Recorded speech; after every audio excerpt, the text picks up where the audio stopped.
तो भाई इस वीडियो पे आपने क्लिक किया, इसका मतलब आप कंप्यूटर हार्डवेयर सीखना चाहते हैं, ये तो मुझे क्लियर हो गया। अब मैं ये बताऊं कि ये इतना बड़ा वीडियो मैं क्यों बना रहा हूं और इसमें क्या क्या मैं पढ़ाने वाला हूं। क्योंकि जब भी आप कोई बड़ा मूवी देखना चाहते हो तो पहले ट्रेलर देखते हैं, ट्रेलर पसंद है तो मूवी देखते हैं, सिंपल सी और सीधी सी बात है, सबको पता है।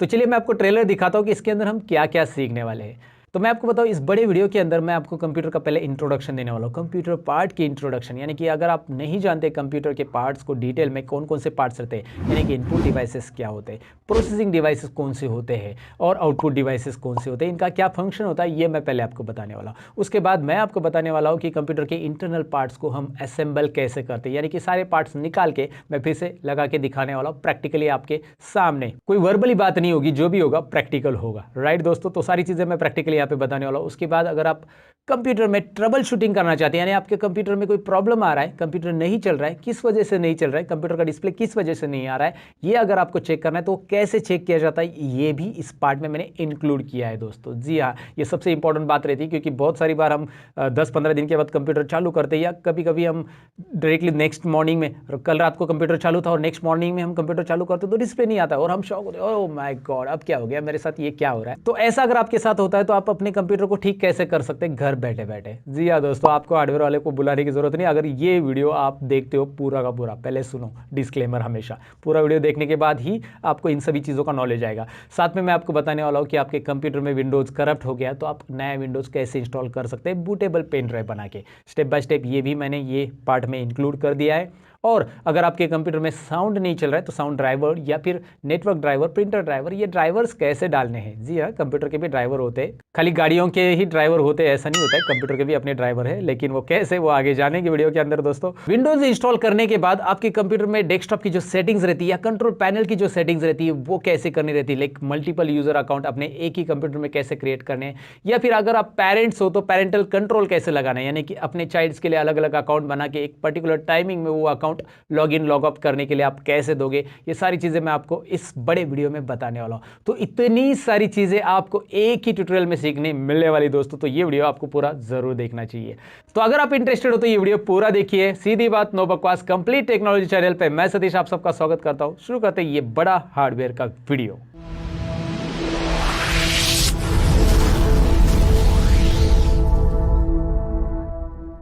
लेकिन वीडियो में आगे बढ़ने से पहले दोस्तों मैं आपको बताऊं कि आप चैनल पे नए हो तो सब्सक्राइब कीजिए और बेल आइकन पे क्लिक कीजिए ताकि हमारे वीडियो की नोटिफिकेशन आपको टाइम पे मिलते रहे।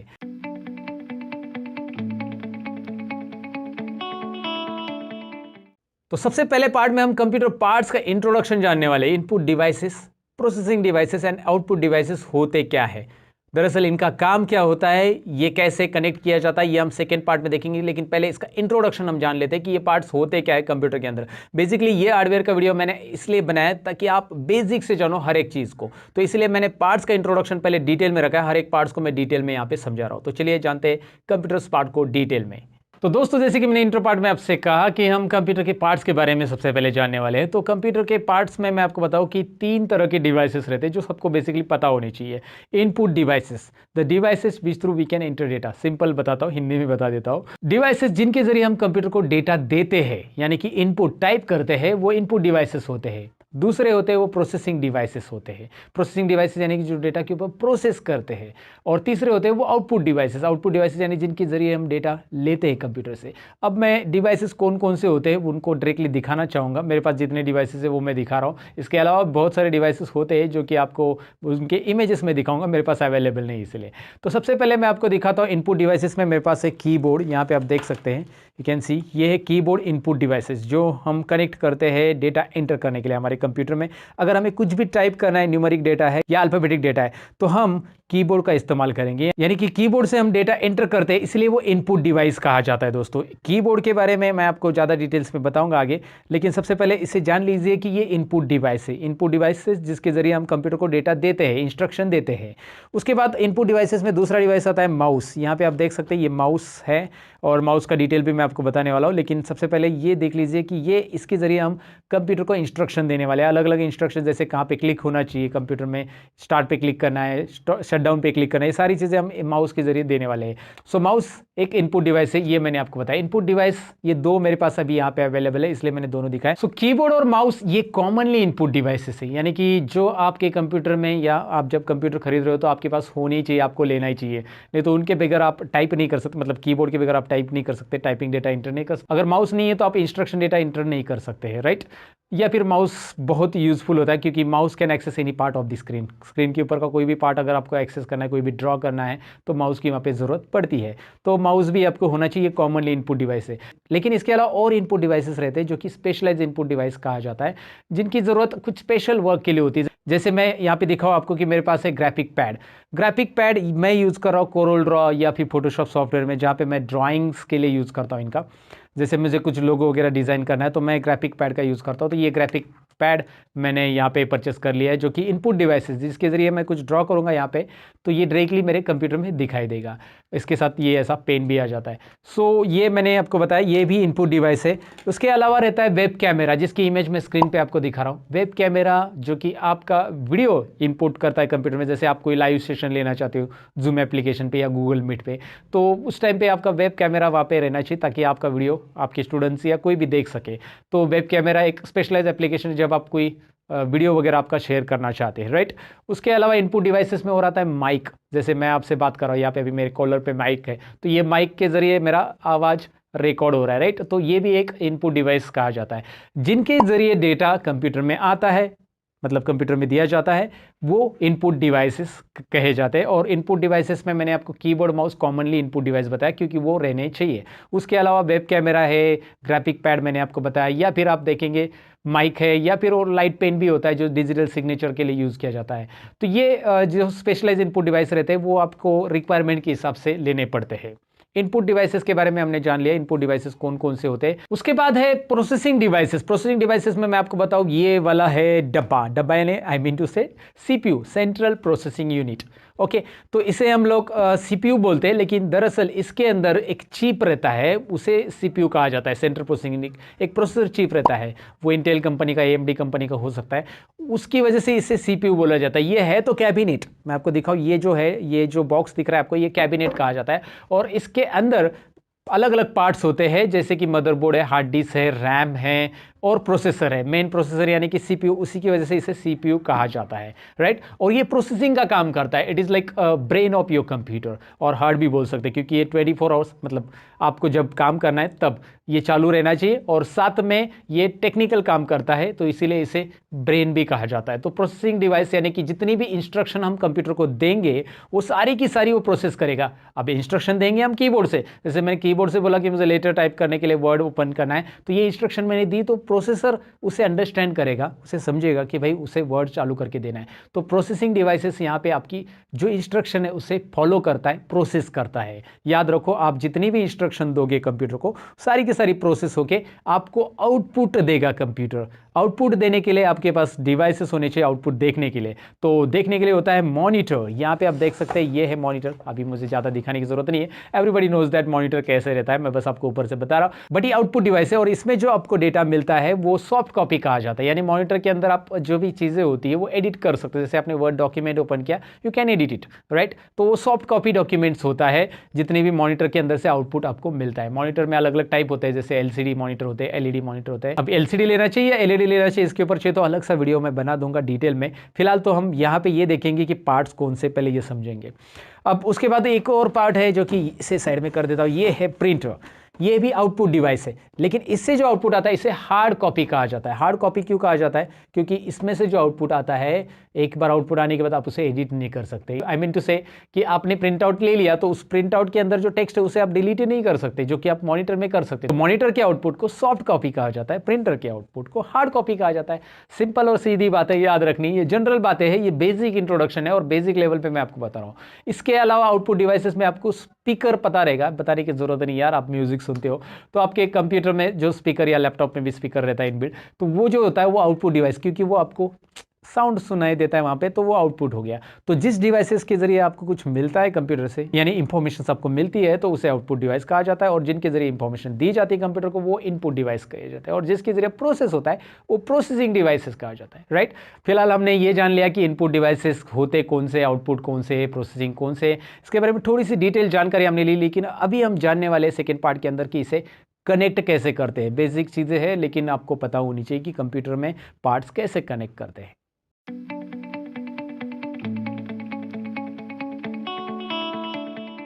तो अभी आपने ये तो जान लिया कंप्यूटर पार्ट्स कौन कौन से होते हैं, इनपुट, प्रोसेसिंग और आउटपुट डिवाइसेस कौन कौन से होते हैं। लेकिन इन डिवाइसेस को कनेक्ट कैसे किया जाता है, यानी कि कीबोर्ड को कनेक्ट कैसे किया जाता है, प्रिंटर को कनेक्ट कैसे किया जाता है, बेसिकली मैं आपको दिखाना चाहूँगा। इन पार्ट्स को आप अपने सिस्टम के साथ कैसे कनेक्ट करोगे। ये कनेक्ट करना बहुत ईजी रहता है, लेकिन आपको नहीं पता होगा तो ये पार्ट्स आपके लिए। तो चलिए बढ़ते हैं इस पार्ट की तरफ। तो अभी हम जानने वाले हैं कि भाई अपने सीपीयू को एक्सटर्नल पार्ट कैसे कनेक्ट करते हैं। प्रैक्टिकली देखते हैं, बहुत आसान है, लेकिन अगर आपको पता नहीं है तो ये मैं स्टेप बाय स्टेप बताने वाला हूँ। डोंट वरी, पूरा देखते रहिए, बस आपको यहाँ पे समझना है कि कैसे लगाना है। ये यहाँ पे सबसे पहले मैं आपको पावर केबल दिखाने वाला हूँ।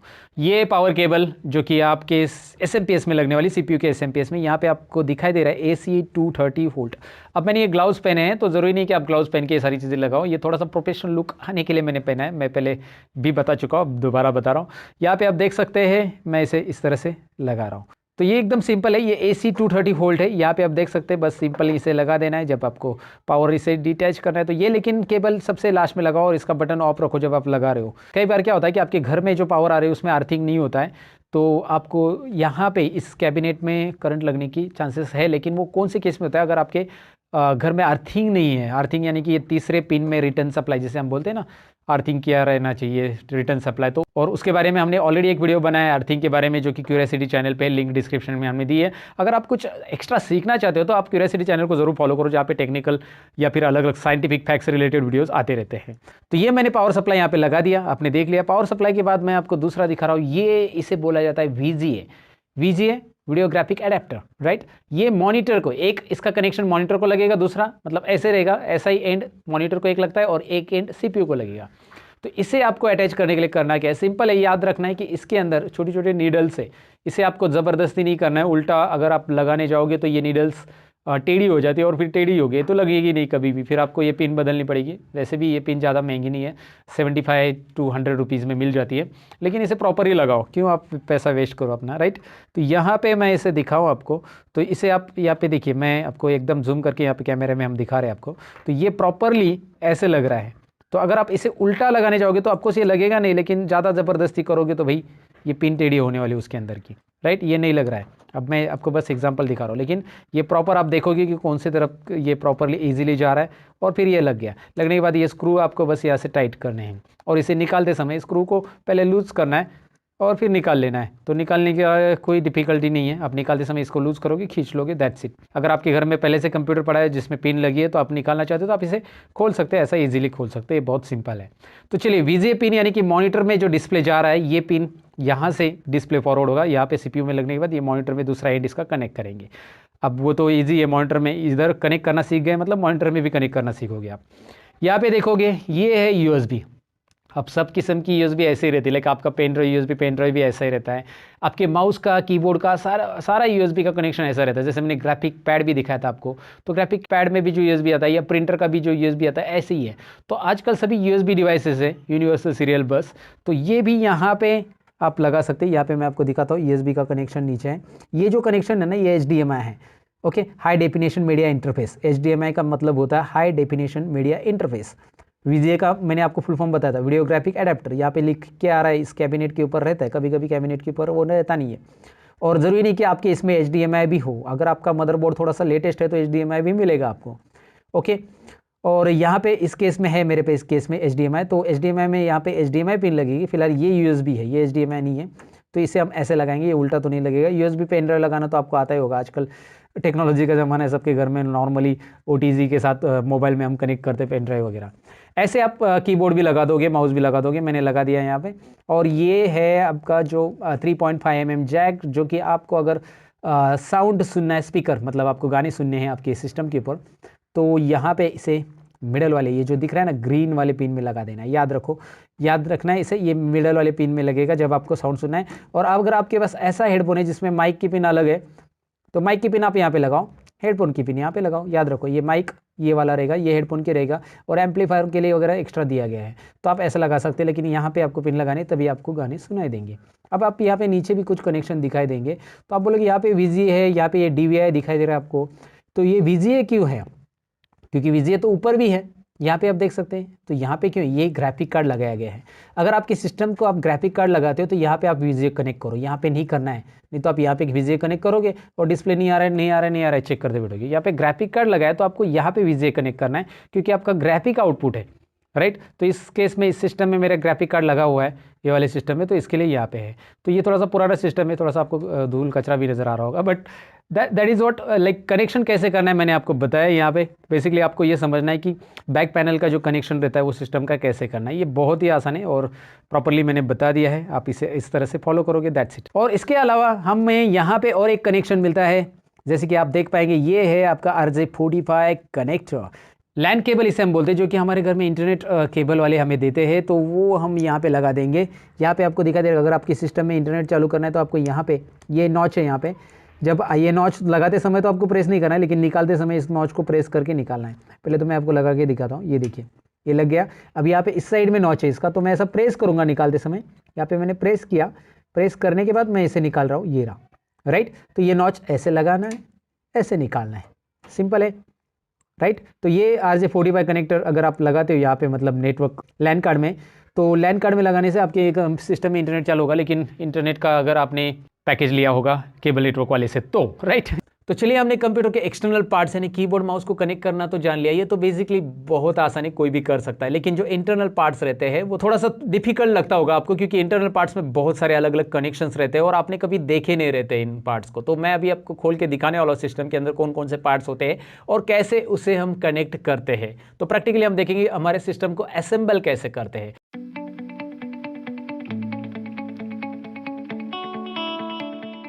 कंप्यूटर हार्डवेयर का वीडियो तो आगे चलते रहेगा दोस्तों, लेकिन एक इंपॉर्टेंट इन्फॉर्मेशन आपको देना चाहूंगा। हमारी एक वेबसाइट है जिसका नाम है learnmopro.com, जिसके ऊपर चल रहे ढेर सारे कोर्सेज के ऑफर, कंप्यूटर कोर्सेज है, और जो कि आपको कंप्यूटर एक्सपर्ट बना देंगे, और सर्टिफाइड कोर्सेज यानी कि सर्टिफिकेट भी मिलने वाला है कोर्स कंप्लीशन का। दोस्तों वीडियोस लाइफ टाइम के लिए एक्सेस है, डाउनलोड कर सकते हैं, बहुत सारी चीज़ें, इस कोर्सेज के फीचर्स आप खुद ही जाकर वेबसाइट पर चेक कीजिएगा, डिस्क्रिप्शन में मैंने लिंक दी है। अगर आपको कंप्यूटर में एक्सपर्ट बनना है तो जरूर चेक कीजिएगा। फिलहाल तो अपने हार्डवेयर के टॉपिक की तरफ बढ़ते हैं। तो यहाँ पे दोस्तों दिखाई दे रहा है, ये मेरा कंप्यूटर है, मैं इसे खोल के दिखाऊंगा आपको। अभी पहले खोलने से लेकर सब कुछ चीज़ें मैं बताने वाला हूँ, क्योंकि आपको जब कंप्यूटर खोलना है तो यहाँ पे देखिए इस साइड में मदरबोर्ड है, नीचे के साइड में, तो मदरबोर्ड के ये साइड के स्क्रू नहीं खोलने हैं। बहुत लोग ये साइड के स्क्रू खोलते हैं फिर कंफ्यूज हो जाते हैं। तो मदरबोर्ड के साइड में जो आता है यहाँ पे ढक्कन, ये ढक्कन के स्क्रू नहीं खोलने। इसके अपोजिट साइड में जो यहाँ पे दिखाई दे रहा है, इसके स्क्रू खोल के ये लॉक आपको ओपन करना है। चलिए, मैं यहाँ पे मैंने एक ही स्क्रू लगाया, यहाँ पे जल्दी मैं खोल पाऊँ इसलिए 2 स्क्रू नहीं लगाए, लेकिन 2 स्क्रू रहेंगे आपके यहाँ पे, और यहाँ पे खोल देना है। सिंपल है, स्क्रू खोलना तो सबको आता होगा भाई दोस्तों। तो यहाँ पे करना क्या है, इसे मैं चलो इसे पीछे खींच लेता हूँ और ओपन कर लेता हूँ। कोई बड़ी बात नहीं है इसे ओपन करना, ये तो आप समझ गए होंगे। और अब आपके सामने मेरा कंप्यूटर यहाँ पे आ चुका है। ओके, तो यहाँ पे दिखाई दे रहा है कंप्यूटर आपको। अभी मैं पार्ट्स बता देता हूँ, फिर पार्ट को अटैच करता हूँ, सभी पार्ट्स को निकाल देता हूँ और फिर यहाँ पे फिर से अटैच करके दिखाता हूँ। और मैंने ये ग्लव्स पहने हैं, लेकिन आपको ग्लव्स पहनने की ज़रूरत नहीं है, ऐसा कुछ करंट वगैरह है नहीं इसमें। मैंने बस आपको थोड़ा सा प्रोफेशनल वे से दिखाने के लिए ये ग्लव्स पहने हैं। आप नहीं पहनेंगे, बिना ग्लव्स का भी काम करेंगे तो भी चलेगा। हाँ, लेकिन इसमें जो CPU रहता है, मैं आपको बताऊँगा, वहाँ पर CPU को आपको नीचे से टच नहीं करना है। कहाँ पर नहीं करना है टच, डायरेक्टली आपके हाथ से, तो वो आपको मैं आगे बताऊँगा। फिलहाल तो आप यहाँ पे देख सकते हैं, अभी ये टोटल कंप्यूटर आपके सामने है। यहाँ पे हार्ड डिस्क है, जो कि मैंने पार्ट 1 में बताया, सीरीज़ का जो पार्ट 1 मैंने अपलोड किया चैनल के ऊपर, जाकर देख सकते हैं आप। उसमें बताया ये हार्ड डिस्क है, ये मदरबोर्ड है, SMPS है, और ये DVD यहाँ पे राइटर है। अब मैं आपको यहाँ पे एक एक पार्ट से यहाँ पे अटैच करके दिखाता हूँ। सबसे पहले मैं यहाँ पे हार्ड डिस्क निकाल लेता हूँ। यहाँ पे हार्ड डिस्क बहुत आसान है निकालना। तो यहाँ पे दिखाई दे रहा है आपको हार्ड डिस्क, और मैं इसके ये जो लॉक है, ये दिख रहा है SATA, इसे डेटा केबल बोलते हैं। इसे मैंने प्रेस करके खींचा पीछे, ये प्रेस करके खींचना है दोस्तों, ये वाला, ये प्रेस करके नीचे खींचना है तो ये निकल जाएगा, नहीं तो आप ऐसे खींचने जाओगे तो नहीं। अब देखो, इसको मैं दोबारा बिठा देता हूँ, मैं आपको दिखाता हूँ। इसको ऐसे प्रेस करके निकालना है। उसके बाद यहाँ पे ये SATA, इसे तो कुछ प्रेस नहीं करना है। ये SATA पावर है जो SMPS से मिला है हार्ड डिस्क को, यहाँ पे 12 वोल्ट पावर है, ये येलो वाला 12 वोल्ट रहता है, ये रेड वाला जो है ये लगभग 5.5 वोल्ट का रहता है, लेकिन ये रेड कलर यहाँ पे नहीं दिख रहा है, रेड रहता है, जनरली रेड रहता है सभी एसएमपीएस में, इस एसएमपीएस में ज़रा रेड नहीं है, अलग कुछ यहाँ पे आपको मजेंटा टाइप दिख रहा है। ठीक है, इसे मैंने निकाल दिया। अभी हार्ड डिस्क की स्क्रू है जो मैं यहाँ पे आपको दिखाऊंगा, खोल देता हूँ। इस वीडियो को थोड़ा सा मैं फास्ट फॉरवर्ड कर देता हूँ।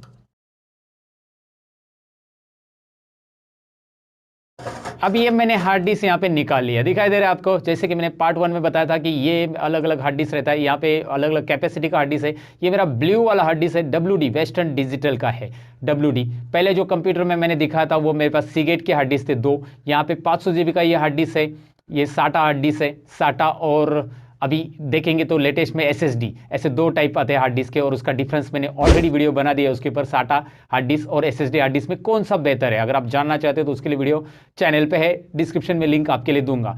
ये हार्ड डिस्क जो है यहाँ पे इसका कैपेसिटी तो मैंने आपको बता दिया। अब इसकी वारंटी चेक करनी तो यहाँ पे पार्ट नंबर वगैरह रहता है, आप गूगल पे चेक करना है वेस्टर्न डिजिटल, और उसके ऊपर जाकर ये पार्ट नंबर वगैरह डाल के इसकी वारंटी आप चेक कर सकते हैं। फिलहाल ये हार्ड डिस्क मैं साइड में रख देता हूँ और आगे मैं बताता हूँ आपको। यहाँ पे DVD राइटर है, सो DVD राइटर के भी कनेक्शन सेम निकालने आपको। इसको भी वैसे ही लॉक है, प्रेस करके मैंने निकाल लिया। इसको भी साटा वाला डेटा पावर है, मतलब पावर केबल है, साटा डेटा और साटा पावर, ये दोनों भी निकाल दिए। अब यहाँ पे ये DVD राइटर को खोलने की ज़रूरत नहीं, वैसे भी यहाँ पे हम इसे रहने देते हैं ऐसे ही, क्योंकि ये DVD राइटर में वैसे भी कुछ नहीं रहता है। आपको मैं बस केबल निकाल के दिखा रहा हूँ और केबल कैसे लगाना है वो आपको बता देता हूँ। वैसे ये स्क्रू खोलेंगे तो उससे भी हार्ड डिस्क की तरह आप निकाल सकते हैं, लेकिन उसमें ज़्यादा कुछ एक्सप्लेनेशन नहीं है देखने के लिए। लेकिन जो एक्सप्लेनेशन देखना है या जिसको ज़्यादा जानना है वो है हमारा मदरबोर्ड। जितने भी स्क्रू निकालोगे आप एक साइड में रखा करो दोस्तों, क्योंकि बाद में हमें फिर से इसे अटैच करना है, नहीं तो स्क्रू गिर जाएंगे तो फिर आपको फिर वो डिवाइसेस अटैच करने नहीं मिलेंगे। ज़्यादातर स्क्रू गुम हो जाते हैं। जब मैं हार्डवेयर मेरे स्टूडेंट्स को पढ़ाता हूँ तो वो लोग स्क्रू गुम कर देते रहते हैं, तो मैं उनको पहले बता देता हूँ कि भाई स्क्रू निकाल रहे तो उसको साइड में रखा करो, ताकि कहाँ से कौन से स्क्रू निकाले उसको वापस लगाने तो है ना हमें, तो इसीलिए आप उसे साइड में रखा करो। यहाँ पे है SMPS, यहाँ पे हमारा मदरबोर्ड है, और मैं चाहूँगा कि यहाँ पे मदरबोर्ड के सभी कनेक्शन डीअटैच करो और आपको फिर से अटैच करके दिखाऊं। इस वीडियो में बने रहिएगा, एंड तक आपको मदरबोर्ड या फिर SMPS की सारी बातें यहाँ पे पता चलने वाली हैं। तो करूँगा क्या, अभी सबसे पहले मैं आपको दिखा देता हूँ। अभी ये जो मदरबोर्ड है इसकी जो साटा केबल कनेक्टेड है वो मैं निकाल रहा हूँ यहाँ पे। तो वो मैंने कैसे निकाला दिखाता हूँ आपको मैं। यहाँ पे दिखाई दे रहा है दोनों साटा जो अभी मैंने लगाए थे हार्ड डिस्क और DVD राइटर के लिए, दोनों साटा मैं यहाँ पे प्रेस करूँगा। उसके भी लॉक वैसे ही है, प्रेस करूँगा, यहाँ पे लॉक है, प्रेस करूँगा और ऊपर खींचूंगा तो ये निकल जाएंगे।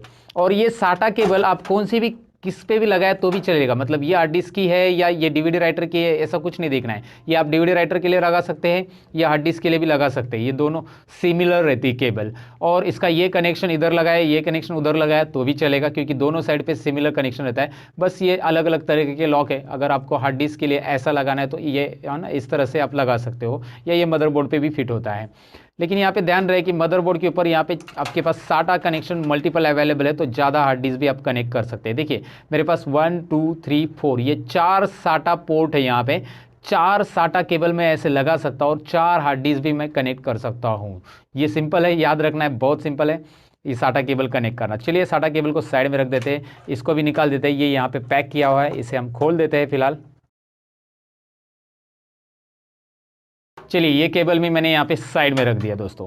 अब आपको यहाँ पे दिखाई दे रहा है नेक्स्ट जो मुझे निकालना है वो है ये SMPS का बड़ा पावर। ये जो ज़्यादा वायरिंग जो दिख रहा है ना, ये SMPS से आए हुए पावर से जो मदरबोर्ड को यहाँ पे दिए जा रहे हैं, DC पावर इसे बोलते हैं हम लोग। इसे ATX पावर कनेक्टर, ये कनेक्टर है हमारा, और ये 12 वोल्ट पावर कनेक्टर, यहाँ पे 2 कनेक्टर है। तो मैं क्या करता हूँ, इस ATX पावर कनेक्टर को निकालता हूँ। मैं अभी इसे निकालने के बाद ही आपको दिखाता हूँ कि इसके मैंने निकाला कैसे, क्योंकि यहाँ पे आपको पता चल जाएगा मैंने क्या किया इसको निकालने के लिए। यहाँ पे ये जो लॉक है ना, ये मैंने प्रेस कर दिया। प्रेस करने के बाद ये ओपन हो जाता है, ये थ्रेड ऐसा ओपन हो जाता है, और ओपन होने के बाद ये अनलॉक हो जाता है और डायरेक्टली आपको ऊपर खींचना है। बिठाते समय आपको बस यहाँ पे रख देना है इसके ऊपर और ऐसा प्रेस कर देना है तो ये बैठ जाएगा। निकालने के लिए बस आपको ऐसा ये पकड़ के ये प्रेस करके खींचना है। ये है ATX पावर कनेक्टर। लगभग इसमें 24 पिन्स आपको मिलेगी। और इसमें एक बात याद रखना है, ये ज़रा बता देता हूँ मैं, ये ऐसा निकल भी जा सकता है, क्योंकि यहाँ हर एक SMPS को ऐसा कस्टमाइजेशन किया रहता है। क्यों कि पुराने मदरबोर्ड में ये 20 पिन ही, ये 20 पिन से टोटल 20 पिन्स का ही पावर लगता था। लेकिन अभी जो नए मदरबोर्ड है, जितने भी मदरबोर्ड है, उनको 24 पिन का पावर चाहिए रहता है। तो ये जो है इस तरह से इसे है ना यहाँ पे खांचे में डाल दिया जाता है और ये 24 पिन का इस मदरबोर्ड को लग रहा है।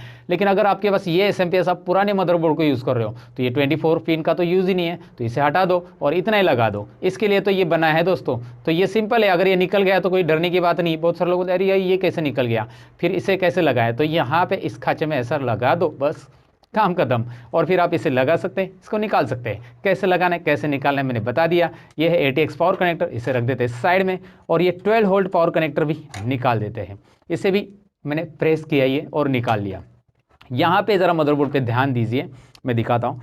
ये है आपका 24 पिन ATX पावर कनेक्टर, उसी के बाजू में ये 12 वोल्ट पावर कनेक्टर है। मेरे मदरबोर्ड में, मेरे केस में ऐसा है, लेकिन आपके मदरबोर्ड में ऐसा हो ऐसा नहीं हो सकता है, क्योंकि सबके मदरबोर्ड में यहाँ पे अलग अलग कनेक्शंस अवेलेबल रहते हैं। ये जो 12 वोल्ट पावर कनेक्टर है वो कभी इधर रह सकता है फैन के इस साइड में, या फिर ये ATX पावर कनेक्टर रैम के इस साइड में रह सकता है, ये मदरबोर्ड के इस साइड में भी रहता है। मैंने जो आपको एक मदरबोर्ड का वीडियो बताया था, मेरे डिस्क्रिप्शन में उसकी लिंक मैं दे दूंगा इस वीडियो के, उसमें मैंने बताया था कि ATX पावर कनेक्टर कहाँ पे रहता है, रैम कहाँ पे है, कैसे है, सारी चीज़ें उसमें बताई। मदरबोर्ड की पूरी इंफॉर्मेशन एक बार मैंने बताई है, वो ज़रा देख लेना आप। फिलहाल तो हम असेंबलिंग सीख रहे हैं। अब मैंने यहाँ पे लगभग सारे पार्ट निकाले, बस कुछ और बाकी है, जो कि फ़ैन का कनेक्टर बाकी है। इसे बस खींचना है ऐसे, ये इसने फैन के नीडल से इसे खींचना है, निकाल लेना है। ये यहाँ पे ही है, लेकिन कुछ केसेस में वो यहाँ पे रहता है, इस साइड में, रैम के इस साइड में रहता है। और यहाँ पे रैम है, रैम को तो हम बाद में निकालेंगे। और यहाँ पे ये इंपॉर्टेंट है, इसे निकालते समय ध्यान रखना है, क्योंकि जब आप इसे दोबारा लगाओगे तो ये वैसे ऑर्डर में लगना चाहिए, क्योंकि बाकी सब कनेक्टर्स उल्टे नहीं लग सकते। ये देखिए, ये जो कनेक्टर है ये लॉक, मैं अगर उल्टे लगाने जाऊंगा ना इधर, तो उल्टा नहीं लग सकता, ये लगेगा ही नहीं, क्योंकि ये वैसे डिज़ाइन किया गया है। और ये ऐसा ही यहाँ पे इंसर्ट होगा इस तरह से, जिस तरह लॉक है। लेकिन क्या होता है कि मैं आपको बताऊँ सिंपली कि यहाँ पे ये जो कनेक्टर्स है इसको फ्रंट पैनल कनेक्टर बोलते हैं। और फ्रंट पैनल कनेक्टर को आप एक बार निकाले तो ये उल्टे भी लग सकते हैं, लेकिन आपको उल्टे नहीं लगाने, जैसे है वैसे लगाने हैं। वो मैं आपको बताऊंगा कैसे लगाने, एकदम डिटेल में बताऊंगा। निकाल रहे हैं हम लोग पहला कनेक्टर इसमें से, जो कि ग्रीन और ब्लैक वायर का दिख रहा है यहाँ पे। और यहाँ पे मैं इसे निकाल के आपको इसका नाम दिखा रहा हूँ। इसका नाम है पावर SW, यानी कि हमारे आगे जो बटन, मतलब यानी कि हमारे CPU के आगे फ्रंट पैनल में जो बटन रहता है, पावर बटन, यहाँ पे दिखाता हूँ मैं आपको।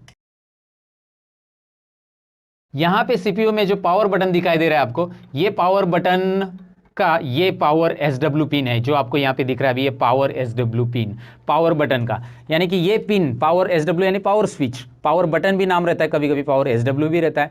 इस पिन को लगाने की वजह से हमारा कंप्यूटर यहाँ पे इस बटन से चालू हो रहा है, जो आगे बटन दिया है फ्रंट पैनल में, उस बटन से चालू हो रहा है। तो पावर SW सिंपल है, याद रखो इसे, पावर SW के बारे में। पावर SW के बाद मैंने कहाँ से निकाली ये पिन, आपको मैं अब एकदम जूम करके यहाँ पे बता देता हूँ कि यहाँ पे आप देख सकते हैं कि मैंने ये पहले 2 पिन में से निकाली है। मैं स्क्रू ड्राइवर के साथ दिखाता हूँ, यहाँ पे देख सकते हैं आप, यहाँ पे ये 2 पिन मैंने निकाल ली है। तो यहाँ पे मैं आपको दिखाता हूँ कौन सी 2 पिन है जो मैंने अभी निकाली पावर SW की। ये पावर SW की पिन यहाँ से मैंने निकाली, पहले 2 पिन है। इसका स्ट्रक्चर यहाँ पे मैं आपको समझाऊंगा, स्क्रीन के ऊपर मैं आपको अलग से दिखाऊंगा कि ये पावर SW कहाँ पे लगता है, क्या लगता है, उसकी एक इमेज मैं आपको गूगल से निकाल के यहाँ पे दिखा दूंगा। लेकिन यहाँ पे आपको ये समझना है कि ये पावर SW है और पावर SW कैसे निकालना है। दूसरा मैं 2 पिन निकाल रहा हूँ, यहाँ पे दोनों पिन मैंने निकाली और 1-2 पिन एक्स्ट्रा भी निकल गई मेरे से, तो मैं वो भी बताऊंगा क्या है। लेकिन ये दोनों पिन पहले जो दिख रहा है ये देखते हैं, ये रेड और वाइट जो निकाला मैंने, HDD LED है।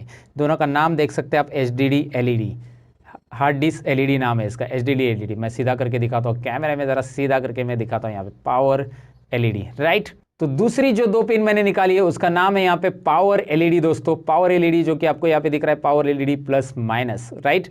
पावर LED कैसे निकाला मैंने यहाँ पे आपको दिखाया। उसके बाद और 2 पिन यहाँ पे निकल गई पहले से, इसका नाम है reset SW, reset switch, reset SW। ये रीसेट बटन के लिए यूज़ किया जाता है, जो कि हमारा रिस्टार्ट करते हैं ना हमारे कंप्यूटर, तो रिस्टार्ट बटन जो फ्रंट पैनल में आगे की तरफ, उसके लिए ये रीसेट SW है। और लास्ट पिन जो है वो है HDD LED, जो मुझे ऑलरेडी पता है, तो मैं इसे निकाल देता हूँ और आपको दिखाता हूँ HDD LED। सो ऐसे 4 पिन रहती है, देखिए, power SW, then power LED, then उसके बाद रीसेट SW और उसके बाद HDD LED।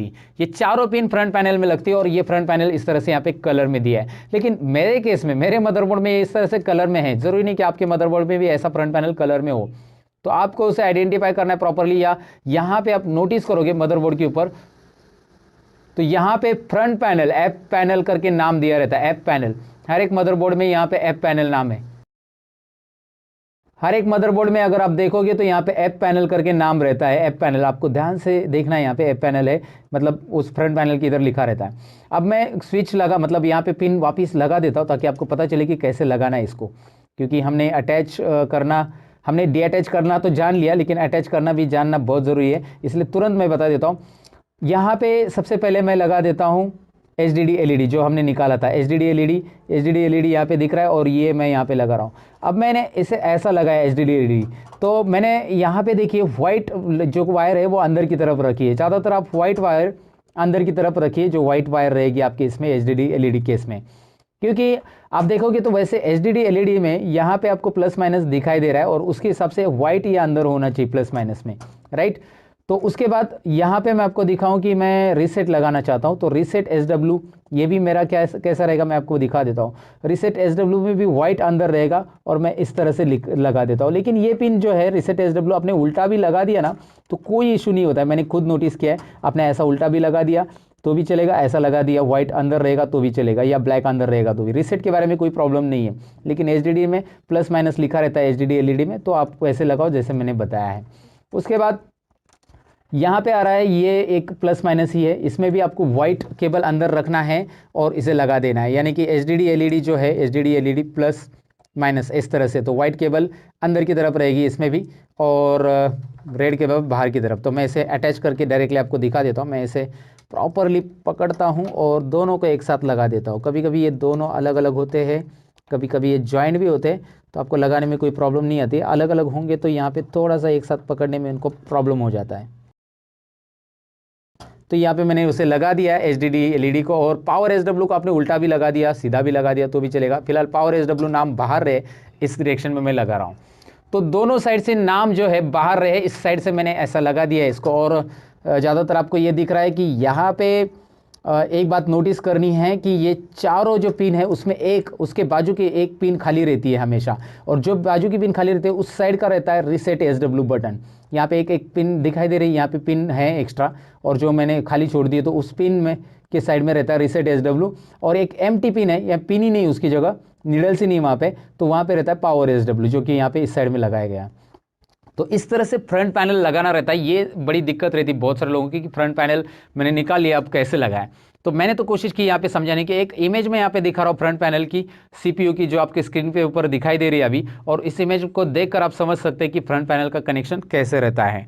Generally front panel आपको जब निकाल रहे हो मदरबोर्ड या डीअटैच करो तभी ध्यान से देखना है कि कैसे लगाया गया है। उसके बाद या फिर आप रिकॉर्डिंग करके रखो आपके कैमरा में, और दोबारा लगाते समय उसे फिर से ये करो, मतलब नोटिस करो, क्योंकि आप पहली बार कर रहे हो तो थोड़ा सा कंफ्यूजन तो बढ़ ही जाता है केबल का, और आप केबल से इतना फैमिलियर नहीं रहोगे, इलेक्ट्रॉनिक पार्ट से इतना फैमिलियर नहीं रहोगे, तो ये प्रॉब्लम्स होती रहती है आपके साथ। मैंने नोटिस की बहुत सारे स्टूडेंट भूल जाते हैं कहाँ से कौन सी केबल निकाली, इसलिए अच्छा है कि शूट कर लो ना, आपके पास मोबाइल रहेगा तो। और फिलहाल यहाँ पे देखिए, इस केबल को मैं दिखाता हूँ आपको। यहाँ पे इस तरफ अभी ये जो केबल मैं निकाल रहा हूँ ये है USB हमारा, ये फ्रंट USB है। आगे की तरफ जो हम पेन ड्राइव वगैरह लगाते हैं ना, उसके लिए फ्रंट USB। फ्रंट USB में एक नोटिस करना है कि इसमें 9 पिन्स आपको दिखाई देगी। वैसे 80 केबल्स रहते हैं, लेकिन 9 पिन्स इसलिए रहता है क्योंकि यहाँ पे 9 होल इसलिए रहते हैं क्योंकि यहाँ पे अटैच करते समय आपसे गलती से एक पिन है ना एक्स्ट्रा, मतलब उल्टा ना लगे इसलिए। तो 10 नंबर की पिन यहाँ पे है ही नहीं, 9 पिन्स 9 होल्स है इसमें, और इसमें भी 9 पिन्स दिखाई देगी, लेकिन इसमें 8 पिन ही एक्टिव रहती है। 8 पिन से ही डेटा ट्रांसफर होता है। इधर देखो आप, इसमें 2 केबल तो है ही नहीं इसके अंदर, राइट। तो ये बस आपको अटैच करते समय गलती ना हो आपसे, इसीलिए दिया गया है क्योंकि आप उल्टा ना लगाए। तो जिस साइड में आपको दिख रहा है कि पिन ही नहीं है उस साइड में यहाँ पे देखना है, इसमें USB में इधर नीडल नहीं है, इस साइड में भी इधर ये नहीं है, तो प्रॉपरली उसे वैसे लगा देना है। यहाँ पे मैंने लगा दिया, ये फ्रंट USB, और उसी के बाजू में आपको मिल रहा है दूसरा USB, फ्रंट USB 2, USB 1 व USB 2 ऐसा रहता है। उसके साथ में ये फ्रंट ऑडियो है जो कि ऑलरेडी निकाला गया है, पहले से निकाला था। फ्रंट ऑडियो दिख रहा है, ये फ्रंट ऑडियो में 9th नंबर की पिन एम्प्टी है, दिखाई दे रहा है, यहाँ पे 9th नंबर की पिन नहीं है। USB और ऑडियो में ये फ़र्क रहता है। फ्रंट ऑडियो आप तुरंत ध्यान से देख सकते हैं, फ्रंट ऑडियो में 9th नंबर की पिन नहीं है, और USB में जो है 10th नंबर की पिन यहाँ पे नहीं रहती है। तो यहाँ पे फ्रंट ऑडियो लगाया कहाँ पे जाता है मैं आपको दिखाता हूँ। ये फ्रंट ऑडियो यहाँ पे दिख रहा है। और यहाँ पे देखिए ये 9th नंबर की पिन इस नीडल में, 9th नंबर की नीडल इसमें मिस है, तो इसको मैं ऐसा लूँगा और यहाँ पे मैं ऐसे लगा दूंगा फ्रंट ऑडियो को। राइट, इस तरह से ये फ्रंट ऑडियो लगा देते हैं। तो मदरबोर्ड के बाद मतलब मदरबोर्ड के सारे पार्ट्स को मैंने बता दिया कि कैसे इसके ऊपर पिन अटैच करते हैं, नहीं करते हैं। और यहाँ पे ये पिन लगा देते हैं। ये CPU फैन है, ये CPU का फ़ैन उसकी वजह से चलेगा दोस्तों। यहाँ पे इसको लगा देना है। अब यहाँ पे आपको ये समझ में आया कि CPU का फ़ैन कैसे लगाना है, रैम कैसे निकालना है, लगाना है, एक बार बता देता हूँ। यहाँ पे देखिए रैम का ये लॉक है, इसको ऐसा प्रेस कर देना है, ये भी प्रेस कर देना है और ये खुल गया। Wow, interesting. इसको आपको क्लीन करना रहेगा, लेकिन क्लीन करने के लिए आप इरेज़र जो रहता है ना स्कूल में यूज़ करते हो, वो इरेज़र लीजिए और इसके ऊपर रब कीजिए। ये जो गोल्डन पॉइंट्स है, अगर इसमें कुछ डस्ट है तो उसे क्लीन करने के लिए आप इरेज़र यूज़ कर सकते हैं दोस्तों, इरेज़र यूज़ करना है। ये रैम कैसा रहता है, क्या रहता है, यहाँ पे देखिए मैं आपको बता देता हूँ। यहाँ पे दिखाई दे रहा है लेबल में DDR3 रैम है ये, और 2 GB रैम है। राइट, DDR3 यहाँ पे दिखाई दे रहा है, 2 GB रैम। राइट, यहाँ पे ये आपको बता देता हूँ कि रैम के बारे में मैं डिटेल में आपको आगे बताऊँगा कि रैम कैसे काम करता है, रैम कौन सा लगाना चाहिए आपके PC में, कौन सा रैम यूज़फुल रहेगा, या फिर आप रैम अपग्रेड करना चाहते हो तो क्या क्या चीज़ें ध्यान में रखनी है, सारी चीज़ें होंगी दोस्तों। फिलहाल तो रैम को लगा देते हैं। यहाँ पे ये नॉच जो दिख रहा है ना, खांचा, ये खांचे ऐसे लेकर ये खांचा यहाँ पे देखना है, यहाँ पे भी, तो वो बराबर खांचे में जाना चाहिए। उल्टा रैम लगाएंगे ना ऐसे कभी नहीं बैठेगा दोस्तों। ऐसा लगाएंगे तो कितना भी ज़बरदस्ती करो नहीं लगेगा, टूट जाएगा। वहाँ पे ज़बरदस्ती करेंगे तो, ज़बरदस्ती नहीं करना है, नहीं लग रहा है तो उसे देखना है कि उल्टी तरफ यहाँ पे नॉच पे नॉच है ना आना चाहिए, जो है वहाँ पे राइट बैठ जाएगा। यहाँ पे मैंने इसे लगा दिया और मैं इसे प्रेस करूँगा, ये लॉक वाइट वाला ऑटोमेटिक बंद हो जाएगा। इधर का वाइट लॉक देखिए, मैं प्रेस करता हूँ बंद। ऐसे आपके पास 2 रैम है तो दोनों भी लगा देना है यहाँ पे। चलो ठीक है, मैंने इसमें बता दिया कि रैम कैसे लगाना है। अभी हम दोबारा पावर लगा देते हैं, ये वाला पावर लगा देते हैं, ATX पावर कनेक्टर, सॉरी इस तरफ इसका लॉक है, ऐसा लगाना है। मैं उल्टा लगा रहा था, वहाँ पे नहीं लगेगा वो। उसके बाद मुझे लगाना है यहाँ पे ये वाला पावर, कौन सा पावर है यहाँ पे, सॉरी 12 वोल्ट पावर कनेक्टर, ये हम लगा देते हैं। चलिए इसे देखिए, ये लॉक है, इसे लगाते समय लॉक प्रेस करने की वैसे भी ज़रूरत नहीं है, निकालते समय लॉक प्रेस करना है, लग गया। कभी कभी ये लॉक बहुत तंग करता है, निकालते समय बहुत पैक रहता है, मैंने बहुत सारे मदरबोर्ड में देखा है बहुत पैक रहता है वो। चलो ठीक है, वो तो देख लिया हमने कैसे लगाना है। साटा केबल कैसे लगानी वो मैं आपको बताने की ज़रूरत नहीं लगता है मुझे अभी।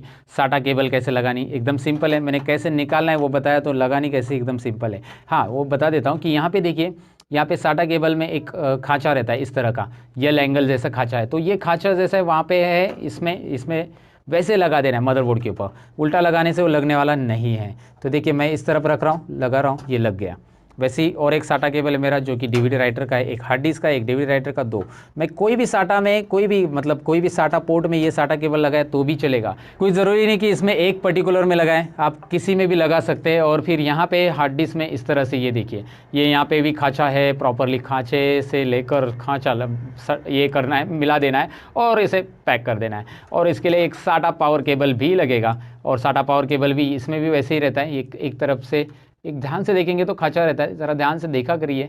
और फिर उसे यहाँ पे पावर केबल को लगा देना है। साटा पावर केबल है साटा हार्ड डिस्क के लिए, और ये इसी तरह से लगा दिया। अब हार्ड डिस्क को आपको स्क्रू लगा के फिट कर देना है, बस। अब हमने जान लिया कि इंटरनल पार्ट्स कैसे कनेक्ट करने, यानी कंप्यूटर को असेंबल कैसे करना है। बेसिकली आपने सीख लिया कि मदरबोर्ड के ऊपर अलग अलग कनेक्शन कैसे लगते हैं। लेकिन आप ये बात जानने में इंटरेस्टेड होंगे कि भाई अगर हमारा कंप्यूटर बंद है तो बेसिकली ट्रबल शूट कैसे करते हैं। ट्रबल शूट का मतलब होता है ट्रबल यानी प्रॉब्लम, राइट, और उसे शूट करना यानी कि प्रॉब्लम को सॉल्व करना।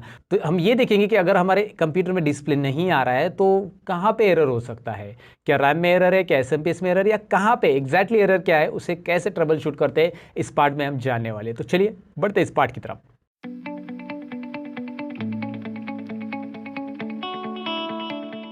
यहाँ पे आपको दिखाई दे रहा है CPU। ऑफकोर्स मेरा पावर सप्लाई चल रहा है, लेकिन आपके लिए एक डेमो CPU मैंने यहाँ पे लिया है। अब मैं इसे ओपन करके मैंने रखा है। आपको पता है कि इसे ओपन कैसे करना है, क्योंकि मैंने हार्डवेयर के पार्ट में इसे बताया है। बहुत सारे ट्यूटोरियल मेरे चैनल पे ऑलरेडी अपलोड किए मैंने, उसके अंदर मैंने बताया। तो मैंने इसको खोल दिया अभी। अब आपको दिखाई देगा कि इस पर मैं काम कैसे करूँगा, मैं कैसे ऐसे पेज चेक करता हूँ, मैं आपको दिखाता हूँ। तो अभी आप इस सीपीयू के अंदर देख सकते हैं मेरा यहाँ पे पावर सप्लाई लगा हुआ है और पावर सप्लाई से जो केबल आउटपुट आ रही है डीसी पावर्स, ये मदरबोर्ड पे यहाँ पे लगी हुई है। इसमें ये वाला कनेक्टर आपको निकालना है, इसे ATX पावर कनेक्टर बोलते हैं। मैं इसे निकालता हूँ। निकालते समय यहाँ पे एक नॉच रहता है, यहाँ पे ध्यान दीजिए, यहाँ पे नॉच रहता है, इसे आपको प्रेस करना है और आपको ऐसे खींचना है। देखिए ये वाला नॉच आपको प्रेस करना है और प्रेस करके ऊपर खींचना है, ये निकल जाएगा। बहुत सिंपल रहता है। ये 24 पिंस पावर कनेक्टर होता है जो कि SMPS से आपके मदरबोर्ड में लगा हुआ रहता है, मदरबोर्ड में पावर देने के लिए। अभी आपको SMPS चेक करना है, तो आपको करना क्या है, ये जो ATX पावर कनेक्टर है इसमें नोटिस करना है आपको। मैं ध्यान से आपको दिखाता हूँ। यहाँ पे कुछ केबल्स है जिसमें आपको 4 नंबर की केबल ग्रीन दिख रही है। 4 नंबर की केबल अगर आप ध्यान से देखोगे तो ग्रीन है और 3 नंबर की ब्लैक है, 5 नंबर की ब्लैक है।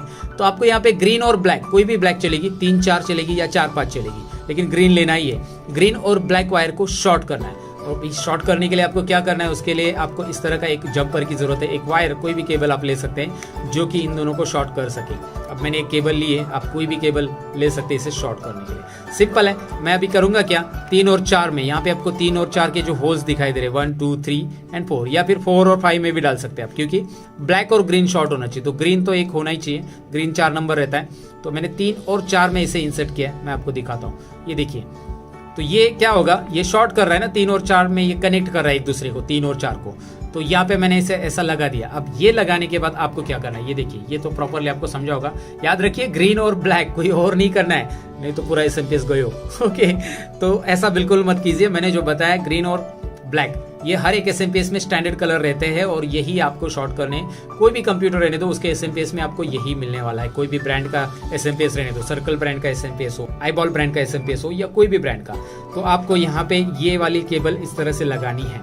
और यहाँ पे एक बात और बताना चाहूंगा, अगर आपका पुराना कंप्यूटर है तो उसमें शायद ऐसी छोटी सी पिन रहेगी, ये 10 पिन्स आपको दिखाई दे रही है, मतलब ये 20 पिन्स आपको यहाँ पे दिखाई दे रही है, ये शायद रहेगी 20 पिन्स वाला ATX पावर कनेक्टर होने के चांसेस है। ये 24 पिन, ये नए वाले कंप्यूटर्स में सब में 24 पिन से मिलता है, क्योंकि अभी मदरबोर्ड को ज़्यादा पावर्स की रिक्वायर्ड होती है, तो ये ऐसा लगा हुआ रहता है 24 पिन्स वाला। सो इसके बारे में हम डिटेल में जानेंगे, 24 पिन्स कब आया, कैसे आया, और पावर सप्लाई के बारे में और भी वीडियोज़ में बनाऊंगा। फिलहाल हम देख रहे हैं कि पावर सप्लाई चेक कैसे कर रहे हैं। तो इसे ऐसा लगा दीजिए, और जरूरी नहीं है कि आप इसे ग्लव्स पहन के करें, बिना ग्लव्स का भी आप कर सकते हैं। डीसी पावर है, डोंट वरी अबाउट इट। बस याद रखें कि ये 3 और 4 ही रहने चाहिए, या 4 और 5 रहने चाहिए। 4 यानी कि ग्रीन वायर, यहाँ पे ग्रीन देखना है, याद रखिए। इस साइड में ग्रीन नहीं है 4 नंबर पे, इस साइड में ग्रीन है, जो कि आप यहाँ पे देख सकते हैं। Now what is next thing, अभी आपको क्या करना है, आपके कंप्यूटर में सिंपली पावर लगा देना है। अब मैं यहाँ पे पावर केबल लगा रहा हूँ, और पावर केबल मैंने यहाँ पे लगा दिया है, AC जहाँ पे लगाते हैं पावर सप्लाई में, वहाँ पे पावर केबल लगाने के बाद मैं सिंपली बटन स्टार्ट कर रहा हूँ। पावर बटन मैंने स्टार्ट कर दिया है। अब आप देख सकते हैं मेरे SMPS का फैन जो है वो यहाँ पे घूम रहा है, और मैं आपको दिखाऊं, ये फैन इसकी वजह से घूम रहा है क्योंकि यहाँ पे हमने इसे शॉर्ट किया है। अगर मैं इस जंपर को हटा देता हूँ, यहाँ पे मैं इसे हटा देता हूँ, now you can check it out, ये बंद हो जाएगा, राइट। और मैं दोबारा लगा दूंगा तो ये स्टार्ट हो जाएगा। तो ये शॉर्ट करने के लिए स्पेशली दिया गया है कि SMPS आप स्टार्ट है कि नहीं, यहाँ से आप देख सकते हैं ग्रीन और ब्लैक में आपने इसे लगा दिया तो ये दोबारा स्टार्ट हो जाएगा। तो इस तरीके से आप अपना SMPS चेक कर सकते हैं। बहुत ही सिंपल तरीका है दोस्तों। घर बैठे बैठे आप एक सिंपल केबल से, सिंपल ये जंपर केबल मैंने तैयार की है, कोई भी वायर आप ले सकते हैं जो कि इस होल में चली जाए, ग्रीन और ब्लैक होल में। तो आप इसे लगाकर अपना SMPS वर्क कर रहा है कि नहीं कर रहा है ये देख सकते हैं। पावर केबल कैसे चेक करना है वो मैंने आपको बताया, SMPS कैसे चेक करना है वो मैंने बताया। अगर फैन नहीं घूम रहा है आपका तो इसका मतलब SMPS बंद है, और SMPS बंद है यानी कि आपको रिप्लेस करने की जरूरत है। और SMPS कैसे रिप्लेस करते हैं आपके कंप्यूटर के अंदर, इसके लिए मैं अलग से एक वीडियो जरूर बनाऊंगा आपके लिए। कमेंट सेक्शन में मुझे लिख देना कि अगर आप इंटरेस्टेड है जानने के लिए कि हम नया SMPS अपने कंप्यूटर में कैसे लगाते हैं।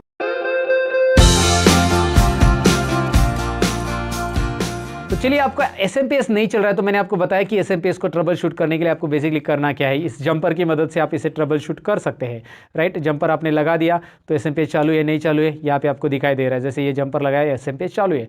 लेकिन अब मैं ये चेक करना चाहता हूँ कि SMPS में जो आउटपुट आ रहा है अलग अलग, यहाँ पे जो केबल्स आ रही है उसमें वो पावर आ रही कि नहीं आ रही है। पावर कैसे चेक करना है मैं आपको बेसिकली एक एग्जाम्पल के तौर पर बताना चाहूँगा। लेकिन पावर चेक करने के लिए मैंने ये 2 नीडल्स यहाँ पे आपको दिखाई दे रहे हैं ना, 2 हेडल्स है, नीडल्स आप बोल सकते हैं। ये लिए ये क्या है बेसिकली, यहाँ पे आप देख सकते हैं ये कनेक्शंस कहाँ पे जा रहे हैं, ये मल्टीमीटर में लगाए हुए। तो ये मल्टीमीटर आपको खरीदना चाहिए अगर आपको हार्डवेयर थोड़ा सा एडवांस लेवल पे सीखना है। तो भाई 150-200 रुपये तो खर्चा करना पड़ेगा। ये 150-200 रुपये में ही आ जाता है मल्टीमीटर। और यहाँ पे देख सकते हैं मैंने इसे डीसी पे रखा है क्योंकि मुझे डीसी पावर चेक करना है। ये डीसी पावर इस तरफ होता है, यहाँ पे एसी पावर चेक कर सकते हैं आप, और यहाँ पे आप चेक कर सकते हैं रेजिस्टेंस, जैसे ओम का साइन आपको दिखाई दे रहा है। तो मल्टीमीटर का फिलहाल तो हम डीसी पावर चेक कर रहे हैं, तो यहाँ पे मैंने डीसी पे रखा है। यहाँ पे रीडिंग 00 दिख रही है। अब मैं क्या करूँगा, मेरा एसएमपीएस चालू है, आप देख सकते हैं यहाँ पे फैन घूम रहा है। ये वाले एसएमपीएस में देख सकते हैं, ये मैंने दूसरा सीपीयू लिया है, पिछली बार दूसरा सीपीयू था, तो अभी यहाँ पे दूसरा सीपीयू दिखाई दे रहा है। यहाँ पे एसएमपीएस का फैन आपको क्लियरली दिख रहा है कि घूम रहा है। अब मैं आपको ये दिखाना चाहूँगा कि ये आपको जो दिखाई दे रहा है पावर केबल, ओके, मतलब यहाँ पे ये वाली लेता हूँ मैं, ये 12 वोल्ट वाली है। तो ये येलो केबल में 12 वोल्ट पावर रहता है, लेकिन ज़रूरी नहीं कि 12 वोल्ट ही रहेगा, कभी 11.5 आ सकता है, कभी 13 भी आ सकता है। तो अभी हम बेसिकली चेक करते हैं कि कितना वोल्ट है इसके अंदर। तो यहाँ पे ये जो ब्लैक नीडल है वो आपको इसमें इनपुट कर देनी, यहाँ पे ब्लैक वायर के अंदर। तो मैं आपको दिखाता हूँ, सिंपली आप देख सकते हैं यहाँ पे मैं इनपुट कर रहा हूँ, और उसके बाद हम देखेंगे कि भाई मल्टीमीटर में क्या रिफ्लेक्शन आ रहा है। तो यहाँ पे मैं इसे दिखाता हूँ, अभी आप इसे मैं लगा रहा हूँ, और अभी आप मल्टीमीटर में देख सकते हैं कि वहाँ पे कुछ रीडिंग्स आ रही है जो कि 14 पॉइंट है ना समथिंग, यहाँ पे रीडिंग आपको दिखाई दे रही है। सो ये यहाँ पे रीडिंग्स आ रही है 14 वोल्ट, यहाँ पे आपको दिखा रहा है इसके अंदर 14 वोल्ट पावर्ड है।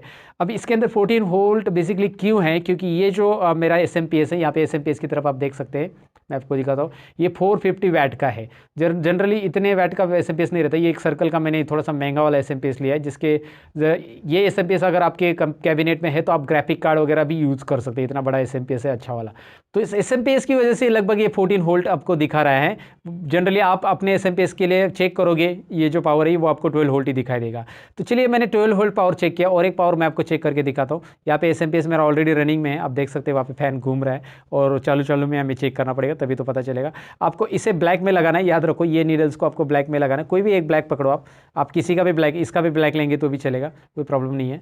इसे ब्लैक में मैं अभी लगा रहा हूँ, यहाँ पे आप देख सकते हैं ब्लैक में लगा रहा हूँ, और इधर से मैं अभी ऑरेंज में लगा रहा हूँ। ये पहली पिन मैं चेक कर रहा हूँ। अभी आप मल्टीमीटर में देख सकते हैं यहाँ पे लगभग 3.5 वोल्ट आना चाहिए, इस केस में 4 वोल्ट आ रहा है, क्योंकि यहाँ पे 3 to 4 वोल्ट के बीच में आएगा अगर आप ऑरेंज में लगाते हो तो। ऑरेंज के बाद मैं रेड में चेक करके दिखाता हूँ आपको। रेड में लगा के मैं आपको दिखा रहा हूँ अभी रेड कनेक्शंस, यहाँ पे आप देख सकते हैं ये 4 नंबर का, तो वहाँ पे आप देख सकते हैं रेड में कितना आ रहा है, मल्टीमीटर पे चेक कीजिए 6.15 वोल्ट दिख रहा है। लगभग ये 5 वोल्ट रहता है अगर आप स्टैंडर्ड एसएमपीएस में देखोगे, या फिर आप गूगल पे भी चेक करोगे तो ये रेड का जो पावर है आपको 5 वोल्ट दिखाई देगा एसएमपीएस का। ओके, तो जनरली हम ये लाइव चेक कर रहे हैं और ये एसएमपीएस के साथ चेक कर रहे हैं, तो हमें इतना पावर यहाँ पे दिखाई दे रहा है।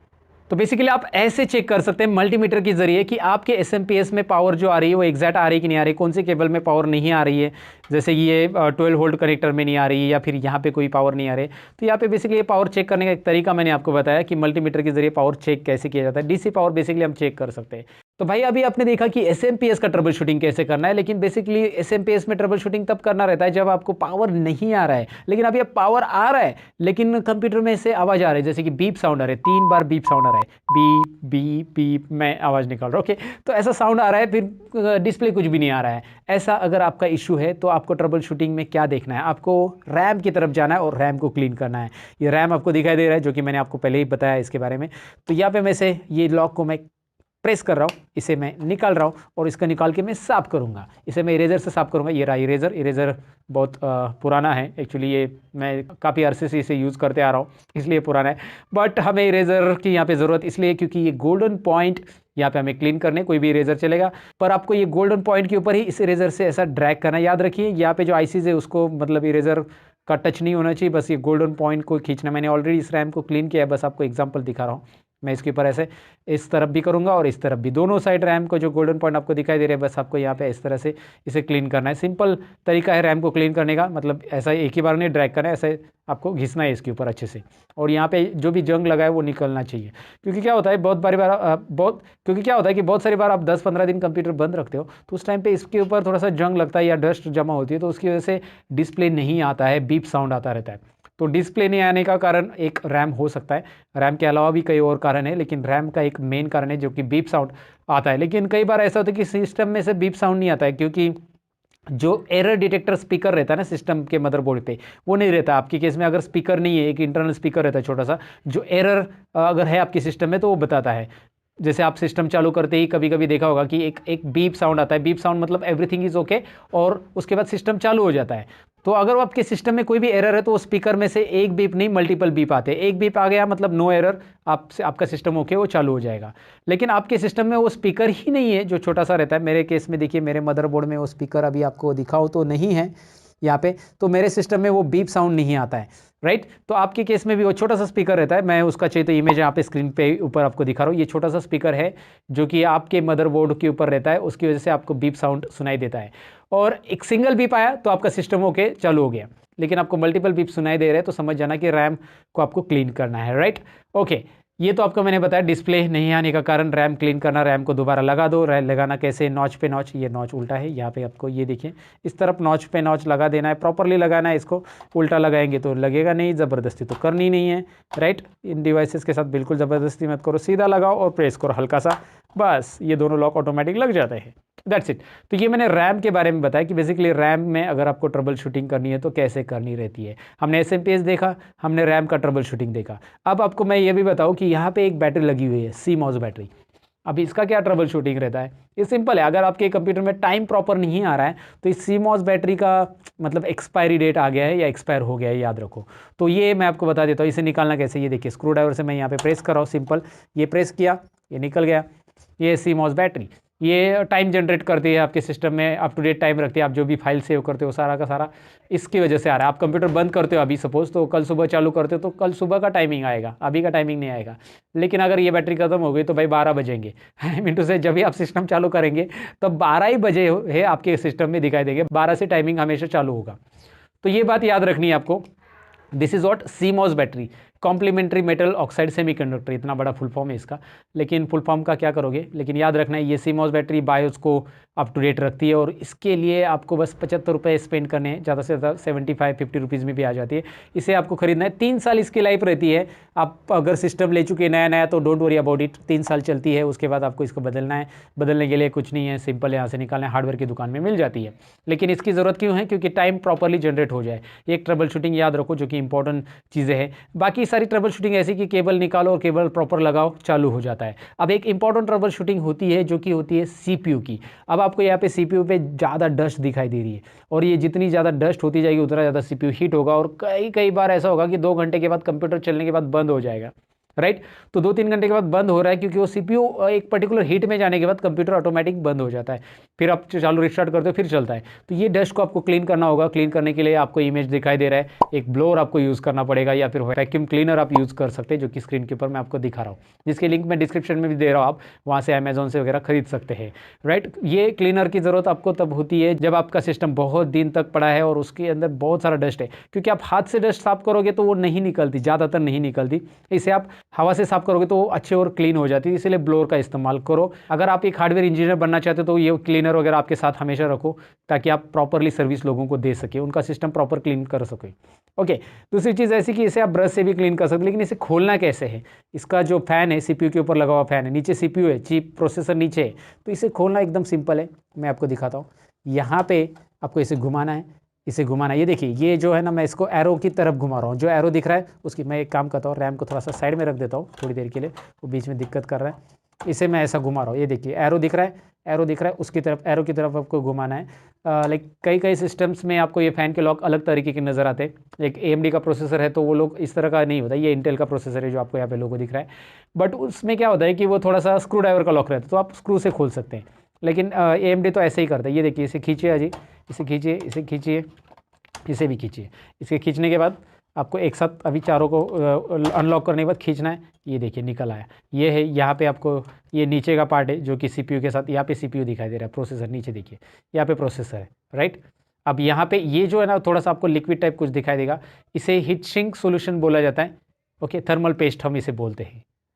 तो ये थर्मल पेस्ट आपको ये भी 15 रुपये का मिलता है, एक छोटा सा डब्बी, जिसमें जितना चाहिए, मतलब एक बार लिया तो अपने 50-60 CPU को आप लगा सकते हैं। अगर आप एक हार्डवेयर इंजीनियर बनना चाहते हो तो आपको वो थर्मल पेस्ट भी लेना पड़ेगा। जहाँ पे आप CPU खोलोगे तो इसके ऊपर थर्मल पेस्ट कंपलसरी है। कुछ लोग तो यहाँ पे टूथपेस्ट भी लगाते हैं, मैंने सुना था, बट वो नहीं लगाना है। तो यहाँ पे थर्मल पेस्ट इसलिए लगाना है क्योंकि यहाँ पे क्या होता है, थर्मल पेस्ट एक यहाँ पे जो CPU और इसके बीच में थोड़ा सा गैप रहता है ना, वो रिमूव कर देता है। और बहुत सारी बार अगर आप थर्मल पेस्ट नहीं लगाओगे ना, तो आपने ये फ़ैन लगाया तो भी CPU स्टार्ट ही नहीं होता है, और ये मैंने अभी सीपीयू इसलिए निकाला, मैं आपको बता देता हूँ इसका भी पूरा सिनेरियो। सीपीयू इसलिए यहाँ पे निकाला क्योंकि बहुत सारी बार ये जो लॉक होते हैं ना वो टूट जाते हैं। कुछ लोग क्या बोलते हैं ना, कुछ लोग अपने खुद से ही कोशिश करते हैं उसको निकालने की और ये नीचे के लॉक तोड़ देते हैं। तो ये लॉक बिठाते समय आपको सिस्टम, जब आप ये लगा रहे हो अभी ये मदरबोर्ड के ऊपर दोबारा ये फ़ैन, तो इसको लगाते समय आप मदरबोर्ड खोल के लगाओ अगर आप ज़्यादा एक्सपीरियंस नहीं है आपको इसका लगाने का, क्योंकि ये लॉक अगर टूट गए तो आपका ये फ़ैन यहाँ पे मदरबोर्ड के साथ या इसके प्रोसेसर के ऊपर प्रॉपरली अटैच नहीं होगा, प्रॉपर फिट नहीं होगा। अगर ये प्रॉपर फिट नहीं, थोड़ा सा भी लूज़ है तो आपका प्रोसेसर 1 मिनट चालू होगा और उसके बाद बंद हो जाएगा। मतलब आपका सिस्टम चालू होगा, नो इश्यूज, प्रोसेसर डिस्प्ले देगा, सब कुछ होगा, मतलब वहाँ पे आउटपुट भी आएगा, लेकिन 1 मिनट के बाद तुरंत कंप्यूटर बंद, फिर आप चालू करोगे फिर 1 मिनट के बाद बंद, क्योंकि प्रोसेसर और इसके बीच में बहुत गैप रह गया है। गैप यानी ये लूज़ हो गया है, क्योंकि ये लूज़ हो गया इसकी वजह से, ये प्रॉपर नहीं लगाया आपने या फिर ये टूट गया आपसे ये लॉक। तो ये इंपॉर्टेंट है कि आप जब ये निकालोगे, मैं आपको फिर से बता रहा हूँ, ये सीपीयू के ऊपर का जो फ़ैन होता है वो निकालने के पहले ये डिस्क्लेमर हमेशा याद रखो कि भाई आपको ये लगाना आना चाहिए प्रॉपरली, ये लॉक नहीं टूटनी चाहिए। ये कैसे लगाना है मैं आपको दिखा देता हूँ। चाहिए तो यहाँ पे आप देख सकते हैं ये 4 होल से इसमें आपको लगाना है। यहाँ पे प्रोसेसर है, लेकिन प्रोसेसर को निकालते समय बहुत ही केयर करना है, क्योंकि इसके ऊपर की पहले डस्ट आपको साफ करनी है ब्रश से। ये ब्रश मैं यहाँ पे लेके इसके ऊपर की डस्ट साफ कर लेता हूँ पहले, क्योंकि आप इसको खोलने के बाद डस्ट मत साफ करो। व्हाट आई मीन टू से कि प्रोसेसर को निकालने के बाद डस्ट मत करो, प्रोसेसर निकालने के पहले इसके बाजू की डस्ट पूरी की पूरी साफ करो और उसके ऊपर कुछ भी नहीं करना, क्योंकि इसके अंदर डस्ट गिर गई है। प्रोसेसर और मदरबोर्ड का जो प्रोसेसर स्लॉट रहता है उसके अंदर डस्ट गिर गई तो बहुत नुकसान होता है भाई। और ये प्रोसेसर सबसे इंपॉर्टेंट है, सबसे महंगी चीज़ है। तो इसे लॉक कैसे खोलना है ये देखिए, मैं अभी मेरे केस में ये ऐसा लॉक है, किसी केस में थोड़ा सा अलग भी लॉक रहता है, लेकिन इंटेल के केस में तो ऐसा लॉक है। इसे प्रेस कीजिए, बाहर खींचिए, ऊपर लीजिए, इस तरह से छोड़ दीजिए, ये देखिए खुल गया। इस तरफ मैं ऐसे उठाऊंगा फिर ये उठेगा डायरेक्टली, आप दिखाई दे रहा है ये अनलॉक हो गया। और यहाँ पे ये सीपीयू है, प्रोसेसर मैं अभी आपको निकाल के दिखा रहा हूँ क्योंकि मेरा काफ़ी अच्छा एक्सपीरियंस है। मैंने हज़ारों बोलेंगे तो भी चलेगा, क्योंकि मैंने बहुत बार स्टूडेंट के पीसी फ्री में रिपेयर करके दिए हैं, तो उस टाइम पे मैंने बहुत सारे प्रोसेसर खोले हैं। तो यहाँ पे मुझे पता है कि इस सीपीयू को कैसे हैंडल करना है। इसको प्रॉपरली निकालो, ये सबसे डेलिकेट पार्ट है, याद रखो। यहाँ पे आप देख सकते हैं प्रोसेसर के नीचे ये दिखाई दे रहे हैं ना, ये 1000 टॉप ट्रांजिस्टर्स इसके अंदर रहते हैं। ये LGA टेक्नोलॉजी से बना हुआ रहता है, लाइन ग्रिड एरे से बोला जाता है। और यहाँ पे आप देखेंगे मदरबोर्ड के स्लॉट्स के ऊपर, तो यहाँ पे पिन्स है, और ये अगर आपको गलती, यहाँ पे हाथ ही नहीं लगाना है, यहाँ पे कोई डस्ट भी नहीं गिरने देना है, याद रखना है। ओके, तो अब आपने प्रोसेसर निकाला है तो यहाँ पे ध्यान से रखना है कि यहाँ पे आपका हाथ नहीं लगना चाहिए नीचे मदरबोर्ड में। कई बार सीपीयू को पिन्स रहते हैं, याद रखिए ये पिनलेस सीपीयू है, ये पिनलेस सीपीयू है, इसको पिन नहीं है बिल्कुल, आप देखोगे तो ये प्रोसेसर पिनलेस है। और कई बार पिन वाले रहते हैं, जो कि स्क्रीन के ऊपर आपको मैं इमेज दिखा रहा हूँ पिन वाले सीपीयू की, राइट। और मदरबोर्ड के ऊपर पिन नहीं रहती, मदरबोर्ड के ऊपर होल्स रहते हैं। जब सीपीयू को पिन है तो आपको उस मदरबोर्ड को होल्स रहेंगे, राइट। और वो भी LGA में रहेगा, लाइन ग्रिड एरे टेक्नोलॉजी वहाँ पे भी रहेगी, लाइन ग्रिड एरे यहाँ पे भी आपको दिखाई दे रहा है। ओके, तो ये प्रॉपर ग्रिड में अलाइन है। एक भी पिन अगर टेढ़ी होगी ना भाई, गयो मीन्स सीपीयू नहीं चलने वाला, सिंपल है, याद रखिए, ये सिंपल सी बात याद रखनी है। और इसके यहाँ पे आपको जो है ना आपके हाथ से बिल्कुल टच नहीं करना है, तो आप ग्लव्स पहनोगे ऐसे, यहाँ पे ग्लव्स की ज़रूरत हो सकती है आपको। इस सीपीयू को नीचे से अगर आपको कुछ भी करना है यहाँ पे, तो आपको ग्लव्स पहन के ही करना होगा। डस्ट भी है तो अभी यहाँ पे डस्ट लगी है तो मैं उसको क्लीन करूँगा ग्लव्स पहन के, या फिर ब्रश से मैं क्लीन करूँगा, लेकिन मैं उसे हाथ से बिल्कुल नहीं टच करूँगा, क्योंकि अपने हाथ का जो स्टैटिक्स पावर रहता है ना वो उसको लग सकता है। उसके अंदर बहुत सारे ढेर सारे ट्रांजिस्टर्स रहते हैं, आपका स्टैटिक्स पावर उस ट्रांजिस्टर के इंफॉर्मेशन को डैमेज कर सकता है। ये आप गूगल पे भी पढ़ लो, ऑलरेडी मैंने भी गूगल पे पढ़ा है, और मैं आपको बता रहा हूँ कि ये इस तरह से उसको हैंडल करना है प्रॉपरली। ये इंफॉर्मेशन मैं आपको देना चाहूँगा। और आप सीपीयू अगर खोल रहे हो तो वैसे सीपीयू को खोलना ये लास्ट स्टेप रहेगी। अगर आपका डिस्प्ले रैम क्लीन करने के बाद नहीं आ रहा है, सारी चीज़ें की, आपने मदरबोर्ड को भी क्लीन किया फिर भी डिस्प्ले नहीं आ रहा है, so that time you need to do it. अभी मैंने इस प्रोसेसर को दोबारा लगा दिया, लेकिन लगाया कैसे मैं दोबारा दिखाता हूँ। इसको लगाते समय मैंने अभी दोबारा वैसे ही रखा जैसे निकाला था। ये नॉच यहाँ पे एक छोटे छोटे आपको दिखाई दे रहे हैं लगाते समय। अगर आप देखोगे यहाँ पे नॉच है, यहाँ पे जैसे रैम के केस में मैंने आपको नॉच दिखाया था, वो नॉच आपको नीचे दिखाई देंगे और वहाँ पे प्रॉपरली इसे लगा देना है। लगाने के बाद आपको इसका जो है लॉक फिट कर देना है।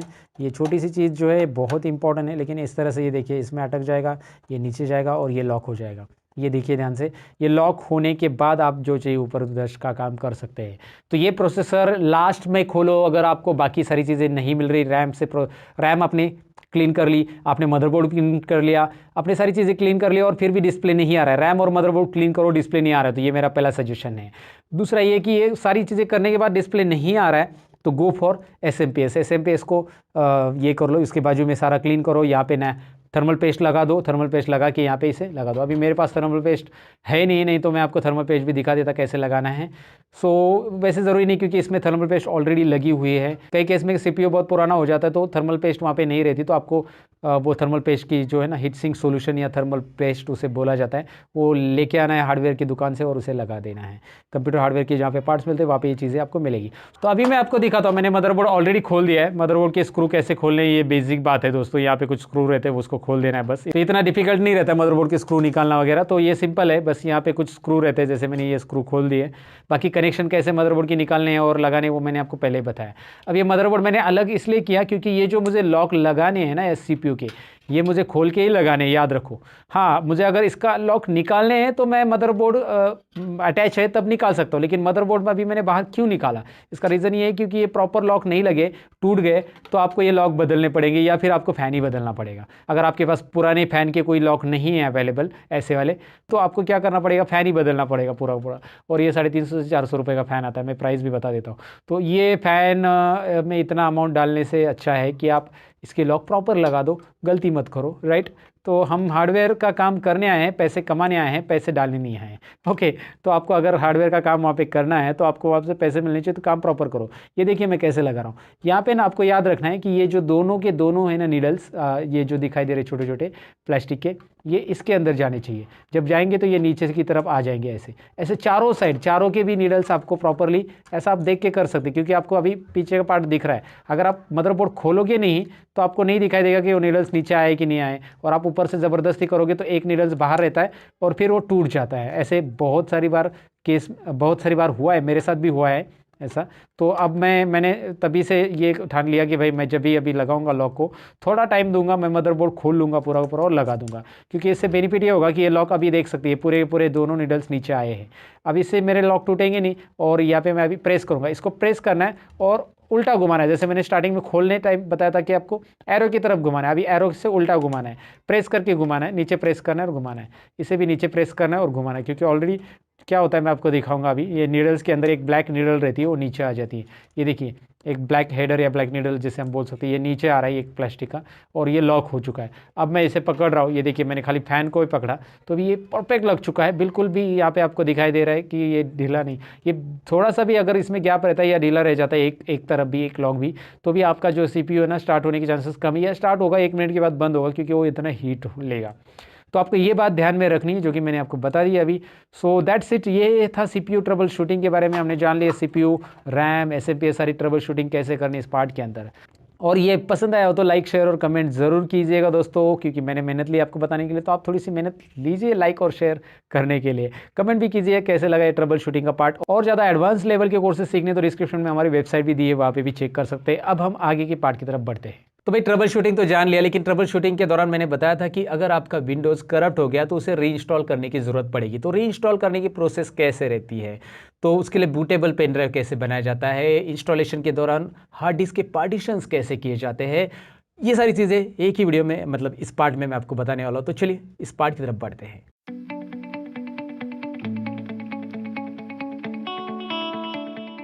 तो दोस्तों जैसे कि मैंने इंट्रो पार्ट में आपसे कहा कि आज हम सीखने वाले बूटेबल पेन ड्राइव कैसे बनाते हैं, साथ ही में हम सीखेंगे कि हमारे कंप्यूटर में हम ऑपरेटिंग सिस्टम कैसे इंस्टॉल करते हैं, जो कि मेरे पास तो विंडोज 7 में इंस्टॉल करके दिखाने वाला हूँ। वैसे तो मार्केट में विंडोज 10 भी चालू है, आपको पता है, लेकिन इसके लिए क्या क्या चीज़ें रिक्वायर्ड रहती है। सबसे पहले तो आपके पास एक पेन ड्राइव रहना चाहिए लगभग 8 GB का, और 8 GB से कम वाला पेन ड्राइव है तो उसमें बूटेबल बनना बहुत मुश्किल है, राइट।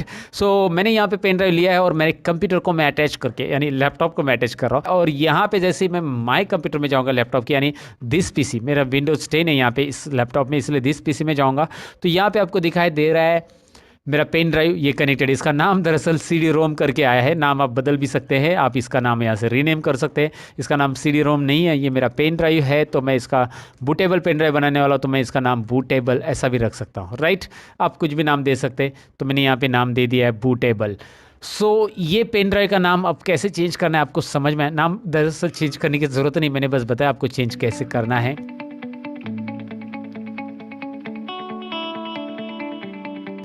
अब बूटेबल बनाने के लिए अलग अलग सॉफ्टवेयर होते हैं। मेरा जो सॉफ्टवेयर है वो मैंने पावर आईएसओ इंस्टॉल किया है, जो कि आपके सामने स्टार्ट है। चलिए मैं डेस्कटॉप पे दिखाता हूँ। ऑलरेडी मैंने यहाँ पे स्टार्ट किया, लेकिन डेस्कटॉप पे यहाँ पे इस तरह से आइकॉन आ जाएगा। पावर आईएसओ सॉफ्टवेयर कैसे इंस्टॉल करना है अगर आपको नहीं पता है तो मैं बताऊं कि ये बहुत सिंपल है। तो ये देखिए गूगल पे पावर आईएसओ सर्च करने के बाद पावर आईएसओ लिंक पे क्लिक कीजिए और यहाँ पे डाउनलोड ऑप्शन आता है। डाउनलोड सेक्शन में जाकर आप पावर आईएसओ आपके लिए जो पावर आईएसओ रिक्वायर्ड है, जैसे 32 बीट वाला रिक्वायर्ड है या 64 बीट वाला रिक्वायर्ड है, मैंने 64 बीट वाला डाउनलोड किया है। यहाँ पे क्लिक करके डाउनलोड कीजिए, रन कीजिए और नेक्स्ट नेक्स्ट करके इंस्टॉल कीजिए। बहुत ही सिंपल है इंस्टॉलेशन। सबसे पहले पावर आईएसओ डाउनलोड करके रखिए अगर आपको बूटेबल पेन ड्राइव बनाना है, और साथ ही में आपके पास रहना चाहिए एक विंडोज़ का ओएस फाइल, और ओएस फाइल यानी आईएसओ फाइल आई मीन। तो विंडोज़ का आईएसओ फाइल मेरे पास ऑलरेडी है, जो कि यहाँ पे आपको डी ड्राइव में, मैं आपको डायरेक्ट डी ड्राइव में लेके चलता हूँ। यहाँ पे आपको दिखाई दे रहा है विंडोज 7 ऑल इन वन मेरे पास प्री एक्टिवेटेड है। ये वाला फाइल आपके पास रहना चाहिए। फाइल आप टोरेंट से वगैरह डाउनलोड कर सकते हैं। मैं यहाँ पे इसकी लिंक नहीं दे रहा हूँ डिस्क्रिप्शन में, लेकिन दोस्तों आप ये तो आपको मिलता ही टोरेंट वगैरह पे आप देखेंगे तो। और उसके बाद इसे बूटेबल कैसे बनाना है मैं आपको बताता हूँ। अब ये जो है यहाँ पे मैं आपको बताऊँ कि करना क्या है। पावर आईएसओ स्टार्ट होने के बाद आपको जाना है टूल्स के अंदर। टूल्स के अंदर यहाँ पे ऑप्शन आता है create bootable USB drive, right. So यहाँ पे क्लिक कर कीजिए। ये जो ऑप्शन दिखाई दे रहा है, I will make it zoom, यहाँ पे दिखाई दे रहा है क्रिएट बूटेबल यूएसबी ड्राइव। अब मैं इस पर क्लिक करता हूँ। क्लिक करने के बाद आपके सामने आ रहा है एक डायलॉग बॉक्स, जिसके अंदर आपको दिखाई देगा यहाँ पे कार्ड, जो आपने कार्ड सेलेक्ट किया है ना, राइट, यहाँ पे आपका कार्ड दिखाई देगा। तो यहाँ पे हमारे पास जो 8 GB वाला कार्ड है वो हमें सिलेक्ट करना है। हमारे यहाँ पे 2 कार्ड है, मतलब एक मेमोरी कार्ड इंस्टॉल है एच ड्राइव में, लेकिन आई ड्राइव में हमारा यहाँ पे पेन ड्राइव है। तो ये मेमोरी कार्ड को नहीं लूँगा मैं, यहाँ पे मैं लूँगा पेन ड्राइव को, जिसमें मुझे करना है बूटेबल। मेरे पास 2 यहाँ पे इस लैपटॉप में मैंने एक्सटर्नल स्टोरेज ड्राइव इंस्टॉल किए हैं, जैसे ये मेमोरी कार्ड और पेन ड्राइव यहाँ पे दोनों भी दिखाई दे रहा है। फिलहाल आई ड्राइव को मैंने सिलेक्ट किया। इमेज फाइल यानी कि आईएसओ फाइल जो मैंने बोली थी विंडोज़ की, वो मैं इस फोल्डर पे क्लिक करूँगा और फोल्डर पे क्लिक करने के बाद डी ड्राइव में चला जाऊँगा और वहाँ से मैं विंडोज़ की ये all in one pre activated वाली आईएसओ फाइल मैं यहाँ पे दे रहा हूँ, मतलब सिलेक्ट कर रहा हूँ। ओपन करूँगा, यहाँ पे वो सिलेक्ट हो चुकी है और उसके बाद आपको करना है यहाँ पे स्टार्ट बटन पे क्लिक। जैसे ही आप स्टार्ट करोगे ये चालू हो जाएगा बूटिंग। ये देखिए यहाँ पे वो पेन ड्राइव के अंदर जितना भी डेटा है वो पूरा इरेज कर देगा, पूरा बता रहा है और रिटर्न हो जाएगा। येस, पेन ड्राइव का डेटा मुझे इंपॉर्टेंट नहीं है, वैसे भी उसमें कुछ डेटा नहीं है, तो मैं उसे और रिटर्न कर रहा हूँ और यहाँ पे पेन ड्राइव की पूरी फाइल क्लियर हो जाएगी। अब मैं बताऊं कि ये जो परसेंटेज है 100% होने के बाद यहाँ पे बूटेबल तो रेडी हो जाएगा, लेकिन ये बूटेबल पेन ड्राइव के अंदर बाकी का जो स्पेस है, मतलब इसमें सपोज 3-4 GB अगर बूटेबल फाइल लेता है विंडोज़ की, 3.7 लगभग GB लेगा वो, या 4 GB भी ले सकता है, तो वो बाकी का जो स्पेस है वो आप यूज़ कर सकते हैं एज अ कुछ ड्राइव, कुछ फोल्डर्स, कुछ फाइल्स आपके स्टोर करने के लिए। लेकिन उस फाइल को बिल्कुल हाथ नहीं लगाना है बूटेबल, क्योंकि वो फाइल्स में से कोई एक फाइल आपने डिलीट कर दी तो भी फाइल रन, मतलब बूटेबल पेन ड्राइव वहाँ पे काम नहीं करेगा। तो आप उसके अलावा नया फोल्डर बना के उसके अंदर और कुछ स्टोर कर सकते हैं। यहाँ पे कुछ 10 से 15 मिनट में ये बूटेबल पेन ड्राइव रेडी हो जाएगा। फिर ये रेडी होने के बाद उसके बाद हम देखेंगे कि इससे हम अपना कंप्यूटर कैसे फॉर्मेट कर सकते हैं, वो भी स्टेप बाय स्टेप सीखेंगे। विंडोज 7 कैसे इंस्टॉल करना है वो मैं आपको बता रहा हूँ। वैसे तो मैं आपको बताऊँ कि विंडोज 10 अभी चल रहा है, मैंने आपको बताया मेरे लैपटॉप में भी यहाँ पे विंडोज 10 है। आप विंडोज 10 की भी आईएसओ फाइल इस तरह से ही बूट कर सकते हैं, उसके लिए भी कोई बड़ा लॉजिक नहीं है। सो चलिए इसे होने देते हैं, फिर हम लोग अपना फॉर्मेटिंग स्टार्ट करते हैं।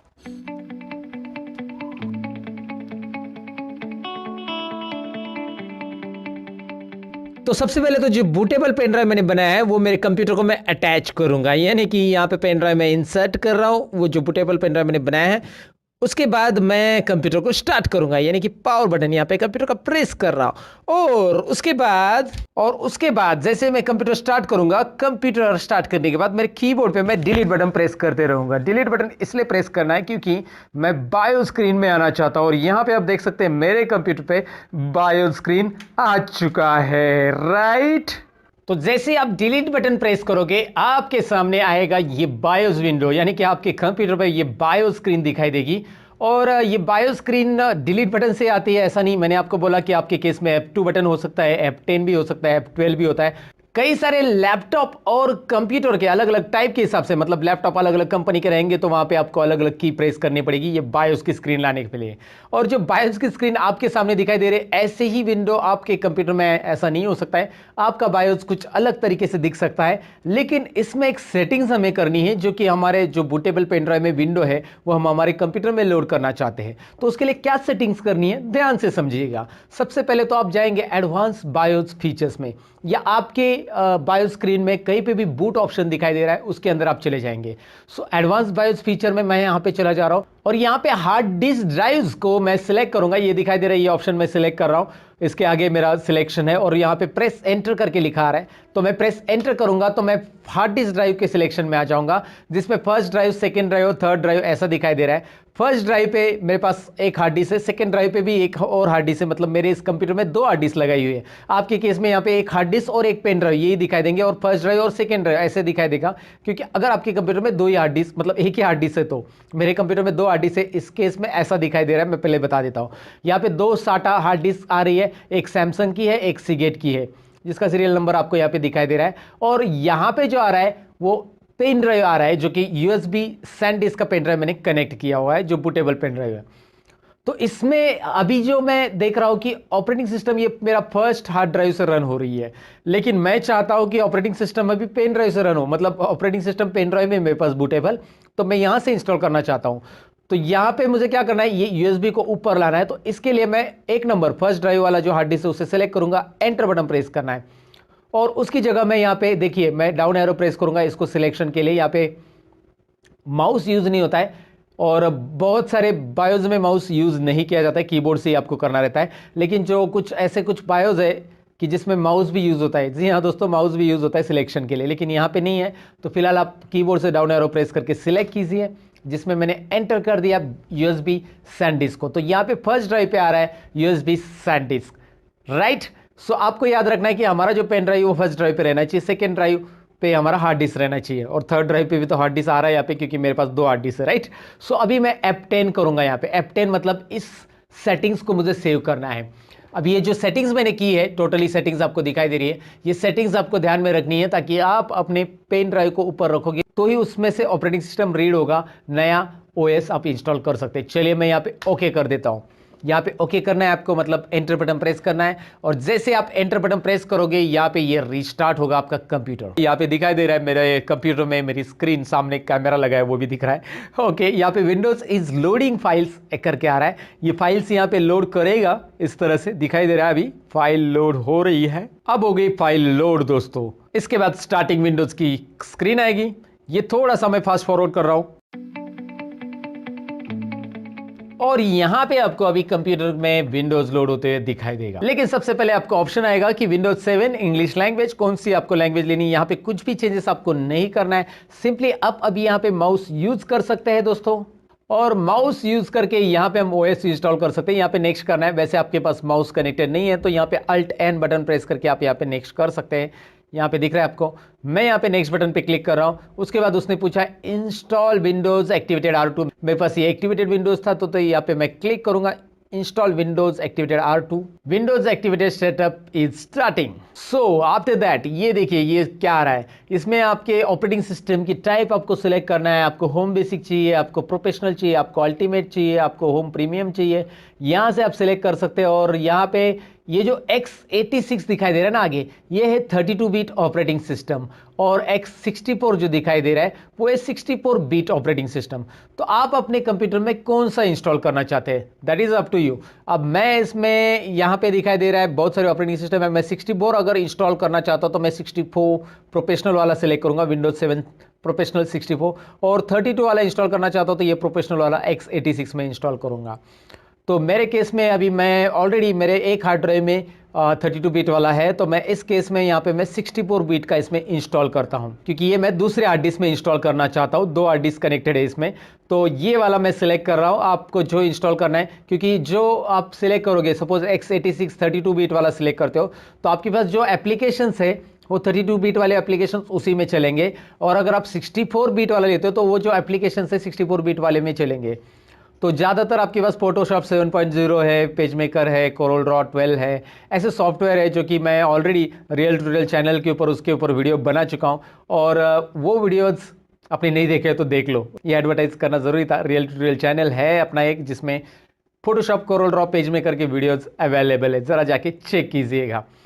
फिलहाल तो मैं आपको बताऊं कि यहाँ पे मुझे 32 बिट नहीं चाहिए, मैं क्या करने वाला हूँ 64 करने वाला हूँ, क्योंकि मेरे पास 32 बिट वाला ऑलरेडी इंस्टॉल है। तो मैं 64 बिट वाला ले रहा हूँ। यहाँ पे मैं नेक्स्ट बटन पे क्लिक करूँगा और उसके बाद I agree to install Windows activated, यहाँ पे उसका लाइसेंस है। मैं यहाँ पे पूरा पढ़ते नहीं बैठूंगा, या आप बाद में आराम से पढ़ लेना, पढ़ना है तो ओके। सो यहाँ पे नेक्स्ट बटन पे क्लिक करना है। उसके बाद आपको पूछा गया कि पुराने विंडोज़ में ही अपग्रेड करना है या कस्टम करना है। हमें यहाँ पे दो ऑप्शन मिल रहे हैं, हम करेंगे कस्टम। याद रखिए कस्टम, ताकि हमारी हार्ड डिस्क हमें यहाँ पे दिखाई दे और यहाँ पे टोटल हार्ड डिस्क लोड हो जाएगी। दोनों भी हार्ड डिस्क की जो पार्टीशन है वो पूरे पूरे लोड हो जाएंगे। ऑलरेडी मैंने हार्ड डिस्क में पार्टीशंस बनाए हुए हैं, तो ये पार्टीशंस यहाँ पे आ रहे, पार्टीशन 1 2 3 4 5 ऐसे बहुत सारे, क्योंकि अलग अलग दो हार्ड डिस्क यहाँ पे कनेक्टेड है, तो 1 2 3 4 है, फिर से 1 2 3 4 है अलग अलग। सो इसमें कौन से हार्ड डिस्क मुझे इंस्टॉल करना है मैं आपको बता ही देता हूँ। लेकिन सबसे पहले इसमें ये बताऊँ कि इसमें अगर आप नया हार्ड डिस्क लगाते हो आपके कंप्यूटर में, तो यहाँ पे पार्टीशन बिल्कुल नहीं आएगा, एक ही पार्टीशन आएगा, एक ही मतलब यहाँ पे अनपार्टीशन स्पेस आएगा, जिसमें पूरा पूरा हार्ड डिस्क का यहाँ पे स्पेस दिखाई देगा। तो यहाँ पे जो ड्राइव ऑप्शन दिया है उसमें क्लिक करके आप यहाँ पे ऑप्शंस ले सकते हैं पार्टीशंस बनाने के लिए। जैसे यहाँ पे क्लिक करके आप न्यू पार्टीशंस इसका बना सकते हैं, लेकिन ये ऑलरेडी पार्टीशन बनाया हुआ है, तो आपको इस पार्टीशन को डिलीट करना होगा। बनाया हुआ तो डिलीट करके फिर आपको यहाँ पे दिखाई देगा अनपार्टीशनर स्पेस, और न्यू करके आप पार्टीशन बना सकते हैं। या फॉर्मेट करना है इस ड्राइव को, सपोज कौन से ड्राइव में मुझे विंडोज़ इंस्टॉल करना है। अब मेरा ये डिसाइड है कि मैं ये वाले ड्राइव में इंस्टॉल करूँ। कहाँ पे है वो 60 GB वाला, ऊपर ये रहा, ये वाला जो पार्टीशन 2 है। इस पार्टीशन में मैं OS इंस्टॉल करने वाला हूँ, जो मेरे दूसरे हार्ड डिस्क का है। ये है 60 GB लगभग, और 25 GB इसमें ऑलरेडी फ्री स्पेस है और बाकी का डेटा है। तो मैं ये पुराना जो OS है, इसके अंदर भी OS है पुराना, तो उस OS को मुझे फॉर्मेट करना है, उसके अंदर पुराना डेटा है वो हटाना है, तो मैं फॉर्मेट करूँगा। देखिए यहाँ पे एक लोगों में गलतफहमी रहती है कि OS इंस्टॉल करते समय फॉर्मेट करना कंपलसरी होता है, लोग कहते हैं, लेकिन नहीं, OS इंस्टॉल करते समय आपको फॉर्मेट करना कंपलसरी नहीं रहता है, बस स्पेस रहना चाहिए। अब इसके अंदर 59 GB में 25 GB स्पेस है लगभग, तो 25 GB में मैं मेरा OS डायरेक्ट नेक्स्ट करूंगा तो इंस्टॉल हो जाएगा, और पुरानी फाइल्स वैसे रहेगी, और वो फाइल windows.old नाम से वैसे रहेगी। याद रखिए आप अपनी पुरानी फाइल भी विंडोज़ के अंदर रख सकते हैं, और वो बिना फॉर्मेट किए ही भी रहेगी। मतलब जैसे कि आपका सी ड्राइव पहले वाला करेक्ट है, पहला OS करेक्ट है, लेकिन उसके डेस्कटॉप पे, उसके माई डॉक्यूमेंट में या उसके सी ड्राइव में कुछ आपकी फाइल्स है जो कि आपने डी और ई ड्राइव में नहीं रखी है, जो स्टोरेज ड्राइव रहता है डी और ई ड्राइव, क्योंकि फॉर्मेट के टाइम पे तो डी और ई ड्राइव को तो हाथ ही नहीं लगाना है हमें, बस सी ड्राइव को हमें क्या करना है, वहाँ पे ऑपरेटिंग सिस्टम इंस्टॉल करनी रहती है। तो आपके पास ऑप्शन रहता है कि सी ड्राइव में पुरानी फाइल रख के आप OS को लोड करें। तो यहाँ पे पुरानी फाइल रख दूंगा मैं, फॉर्मेट नहीं करूंगा और नेक्स्ट करूंगा, तो यहाँ पे ये जो बाकी की है 25 GB तो ये खाली है, और बाकी की जो फाइल है वैसे ही रहेगी, बस उसका नाम आएगा windows.old करके। क्या नाम आएगा? windows.old। जब आप कंप्यूटर स्टार्ट करोगे तो सी ड्राइव में आपको windows.old नाम का एक फोल्डर मिलेगा, जिसमें आपकी पुरानी फाइल सब रहेगी। तो आपको फॉर्मेट करना कंपलसरी नहीं, बस फ्री स्पेस रहना चाहिए। अगर आपके पास फ्री स्पेस नहीं है तो आपको फॉर्मेट के सिवा ऑप्शन नहीं है, क्योंकि आपके पास फ्री स्पेस नहीं है तो हम ये वाला OS जो अभी इंस्टॉल कर रहे हैं वो इंस्टॉल नहीं कर सकते हैं। अच्छा, कितना स्पेस रहना चाहिए? लगभग 10 से 12 GB तो रहना ही चाहिए, मतलब मेरे हिसाब से तो रहना चाहिए एटलीस्ट। लेकिन उससे क्या होगा मैं बताता हूँ, 10 से 12 GB इनफ नहीं है वैसे, क्योंकि OS उसमें लोड होगा तो वैसे ही वो फुल हो जाएगा, फिर आपको जाकर अंदर windows.old की फाइल कॉपी करके डिलीट करनी पड़ेगी, या फिर अलग जगह पे बैकअप लेके उसको डिलीट करना पड़ेगा। लेकिन वो डिपेंड करता है आपको कि अगर बैकअप लेना है तो आप इसे फॉर्मेट ना करें, लेकिन मुझे बैकअप नहीं लेना है तो मैं इसे फॉर्मेट कर सकता हूँ। तो ये फॉर्मेट वर्ड या फॉर्मेट बटन पे क्लिक करने पहले अच्छे से सोच लो। तो यहाँ पे क्या मैसेज आ रहा है? The partition might content recovery files बता रहा है, सिस्टम फाइल हो सकती है, रिकवरी फाइल आपकी कोई फाइल रह सकती है, वो सारी की सारी आप लूज करने वाले अगर आप फॉर्मेट करते हो तो। और अगर आप रखते हो तो वहाँ पे नेक्स्ट करो, ये फाइल रहेगी। क्लियर है आपको कोई भी पार्टीशंस? और अगर आपने नई हार्ड डिस्क ली तो आप बस बिंदास न्यू पे क्लिक करके नया नया पार्टीशन डाल सकते, कितने साइज़ का चाहिए, और नेक्स्ट वो कभी मैं आपको बाद में बताऊंगा। फिलहाल आपको ये बता रहा हूँ कि मैं यहाँ पे कोई ड्राइव डिलीट नहीं कर रहा हूँ, यहाँ पे बस मैं इसको फॉर्मेट कर रहा हूँ क्योंकि इसका मैं पुराना डेटा मुझे नहीं चाहिए। यहाँ पे एक बात ध्यान से समझ लो कि वही ड्राइव सिलेक्ट करो जिसको आपको फॉर्मेट मारना है। नहीं तो गलती से आपका जो ई ड्राइव और डी ड्राइव रहता है, अलग अलग ड्राइव हम बनाते हैं एक्स्ट्रा जिसमें स्टोरेज है, वो ड्राइव अगर आपने डिलीट किया तो भैया गए आपका डेटा, तो आपको फिर से मिलने वाला नहीं। फिर से आपको रिकवरी का वो अलग अलग टूल्स रन करना पड़ेगा, वो सब मगजमारी करनी पड़ेगी, आसान भाषा में बोलूँ तो। ओके, सो अगर यहाँ पे देखें, इसे सिलेक्ट करके मैं फॉर्मेट कर रहा हूँ, ओके कर रहा हूँ, 59 GB वाला जो डेटा है वो होगा फॉर्मेट, अभी फ्री 59 ही रहेगा, ये थोड़ा बहुत तो डिफरेंस दिखाएगा। यहाँ पे अभी कुछ भी डेटा नहीं है इसके अंदर और इसमें OS लोड होगा, नेक्स्ट करना है। नेक्स्ट करने के बाद ये प्रोसेस चलेगी। इस प्रोसेस में आपकी विंडोज की सभी फाइल इंस्टॉल होगी और जैसे ये कंप्लीट हो जाएगा आपको पेन ड्राइव निकाल लेना है। जी हाँ, मैं क्या बता रहा हूं ध्यान से सुनिए। इस प्रोसेस को कंप्लीट होने के बाद आपको अपना पेन ड्राइव निकाल लेना है, क्योंकि फिर से पेन ड्राइव से हमें OS बूट नहीं करनी है। अभी हमारा OS ऑलरेडी इंस्टॉल है तो वो स्टार्ट हो जाएगा डायरेक्ट। आप पेन ड्राइव निकाल लोगे तो हमारे हार्ड डिस्क के अंदर OS जिस ड्राइव में लोड हो गया उस ड्राइव से ही ये डायरेक्टली ऑपरेटिंग सिस्टम OS यानी ऑपरेटिंग सिस्टम लोड हो जाएगा दोस्तों। तो आपको पेन ड्राइव की ज़रूरत नहीं है। ये प्रोसेस कंप्लीट होने के बाद कंप्यूटर रिस्टार्ट होता है, रिस्टार्ट होते ही आपको पेन ड्राइव निकाल लेना है, राइट। सो इसे थोड़ा सा फास्ट फॉरवर्ड मैं अभी कर देता हूं और ये हो रहा है बाकी के फीचर्स इंस्टॉल और उसके बाद अपडेट्स इंस्टॉलिंग और इसके बाद आएगा कंप्यूटर रिस्टार्ट करने के लिए, राइट। सो अगर आपने यहाँ पे रिस्टार्ट नाउ पे क्लिक किया तो भी चलेगा, वो ऑटोमेटिक वैसे भी कुछ सेकंड के बाद रिस्टार्ट होने वाला है। उसके पहले मुझे अभी करना है पेन ड्राइव रिमूव, तो यहाँ पे मैं पेन ड्राइव को कर रहा हूँ रिमूव, ओके। तो फिर से यहाँ पे OS अभी लोड होगा, लेकिन अभी OS जो लोड होगा वो लोड होने वाला है हार्ड डिस्क से। तो यहाँ पे 2 OS दिख रहे हैं क्योंकि मेरे पास 2 हार्ड डिस्क है। ऊपर वाला OS तो मेरा डिफॉल्ट हार्ड डिस्क है, ये सेकेंड वाला OS मैं सिलेक्ट कर रहा हूँ क्योंकि मैंने अभी इंस्टॉल किया है और मैं इसे एंटर कर देता हूं। सो लिख के आ रहा है setup is updating registry settings. तो यहां पे विंडोज कुछ कर रहा है सेटिंग्स, तो करने दो भैया इसे सेटिंग्स, आप बस देखते रहना है। यहां पे आएगा कंप्लीटिंग इंस्टॉलेशन और ये भी इंस्टॉलेशन हम कंप्लीट होने देंगे। तो जैसे मेरा OS लोड हो जाएगा और कंप्यूटर रिस्टार्ट हो जाएगा तो वहां पे आपको पूछा जाएगा कि आप आपकी कंप्यूटर का नाम क्या रखना चाहते हैं। तो चलिए इस केस में मैं इस कंप्यूटर का नाम रख रहा हूं यहाँ पे सतीश। चलिए मैं इस कंप्यूटर का नाम रख रहा हूँ सतीश और यहाँ पे मैं इसे नेक्स्ट करूँगा। जैसे मैं नेक्स्ट करूँगा वो मुझे पूछेगा पासवर्ड, तो मैं यहाँ पे पासवर्ड एंटर कर दूंगा, कुछ भी पासवर्ड और उसका हिंट आप एंटर कर सकते हैं और नेक्स्ट कीजिएगा। पासवर्ड याद रखिएगा लेकिन ना, जो आप लॉगिन के लिए यूज कर सकते हो उस पासवर्ड को। और यहाँ पे आस्क मी लेटर ये बटन पे आपको क्लिक करना है और फिर यहाँ पे आपको टाइम जोन जो सिलेक्ट करना है वो है +5:30। तो नीचे आ जाइए +5:30, ये रहा चेन्नई कोलकाता।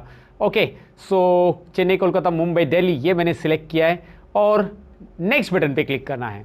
तो अब लिख के आ रहा है प्रिपेयरिंग योर डेस्कटॉप, यानी कि ये डेस्कटॉप हमारा रेडी हो जाएगा हमारे लिए और ये यहाँ पे हो चुका है डेस्कटॉप रेडी। वाओ, तो यहाँ पे बाकी के आइकॉन्स नहीं दिखाई दे रहे हैं, तो उसको लाने के लिए मैं सिंपल करूंगा डेस्कटॉप के ऊपर राइट क्लिक और यहाँ पे पर्सनलाइज ऑप्शन में चला जाऊंगा जिसमें आपको मिलेगा चेंज डेस्कटॉप आइकॉन्स, जिस पे क्लिक करके यहाँ पे आपको बस चेक करना है computer, user file, network, control panel. है ना इंटरेस्टिंग? बस इतना ही चेक कीजिए, अप्लाई कीजिए, ओके कीजिए, आपको मिल जाएंगे बाकी के आइकॉन। राइट, कैसे किया समझ में आना? राइट क्लिक, पर्सनलाइज, बस। और यहां पे क्या करना है, माय कंप्यूटर के ऊपर राइट क्लिक करके प्रॉपर्टीज में जाके देखना है कि हमारी ऑपरेटिंग सिस्टम कौन सी है, विंडोज 7 प्रोफेशनल 64 बीट और इसका रैम वगैरह बाकी की चीजें भी यहाँ पे दिखाई दे रही है। जैसे कि मेरा सीपीयू कौन सा है, Intel R core 2 duo CPU है और उसका कितना फ्रीक्वेंसी है, 2.13 फ्रीक्वेंसी, रैम कौन सी है 4 GB और ऑपरेटिंग सिस्टम तो पता चला। नीचे आपको ऑपरेटिंग सिस्टम मिलना चाहिए एक्टिवेटेड, विंडोज इज एक्टिवेटेड, जो कि ऑलरेडी प्री एक्टिवेटेड हमारा विंडोज हमने इंस्टॉल किया है। अब विंडोज़ तो इंस्टॉल कर लिया, लेकिन बहुत सारी बार अगर आप विंडोज़ इंस्टॉल करते हैं अपने कंप्यूटर के अंदर तो प्रॉब्लम ये होता है कि ड्राइवर्स डिटेक्ट नहीं होते हैं। ड्राइवर्स यानी साउंड ड्राइवर, जब आप अपना साउंड का 3.5 mm का जैक कनेक्ट करते हैं अपने सीपीयू के अंदर तो वहाँ पे आवाज़ ही नहीं आती। आप बोलते हैं यार क्या हो गया मेरे सिस्टम के साथ, मैंने तो विंडोज़ प्रॉपर इंस्टॉल कर लिया। तो उस टाइम पे आपको ये देखना है कि साउंड ड्राइवर इंस्टॉल हुआ है कि नहीं हुआ है। नेटवर्क ड्राइवर यानी कि आप इंटरनेट का लैन का कनेक्शन आप लगाते हैं अपने सीपीयू के अंदर, फिर भी इंटरनेट नहीं आता है तो नेटवर्क ड्राइवर की ज़रूरत होती है। तो ऐसे ड्राइवर्स कैसे इंस्टॉल करने हैं ये हम जानने वाले हैं। या फिर आपने प्रिंटर कनेक्ट किया तो उसका भी ड्राइवर की ज़रूरत पड़ती है। सो बेसिकली आपको इन सभी डिवाइसेस को रन करने के लिए ड्राइवर की ज़रूरत होती है और वो ड्राइवर कैसे इंस्टॉल करना है वो डिटेल में जानने वाले। चलिए बढ़ते सिस्टम की तरफ।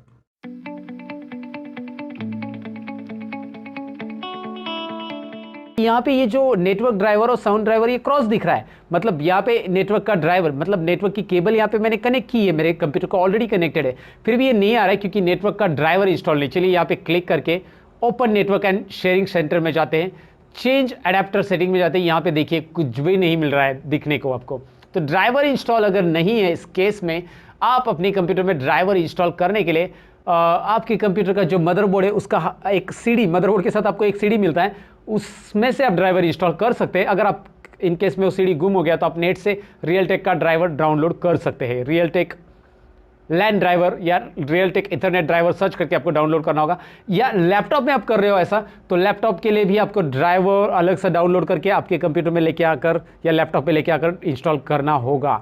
डाउनलोड तो चाहिए, आपके पास लैन ड्राइवर नहीं है तो फिर मुश्किल है, और आपके पास सीडी है तो कोई बात नहीं। मेरे केस में तो मेरे पास सीडी थी जो कि मेरे पास आई ड्राइव में पड़ी है, रूलर मदरबोर्ड नाम की, ये दिखाई दे रहा है रूलर मदरबोर्ड, जो कि मैंने ऑलरेडी इस सीडी को कॉपी करके रखा है इसमें।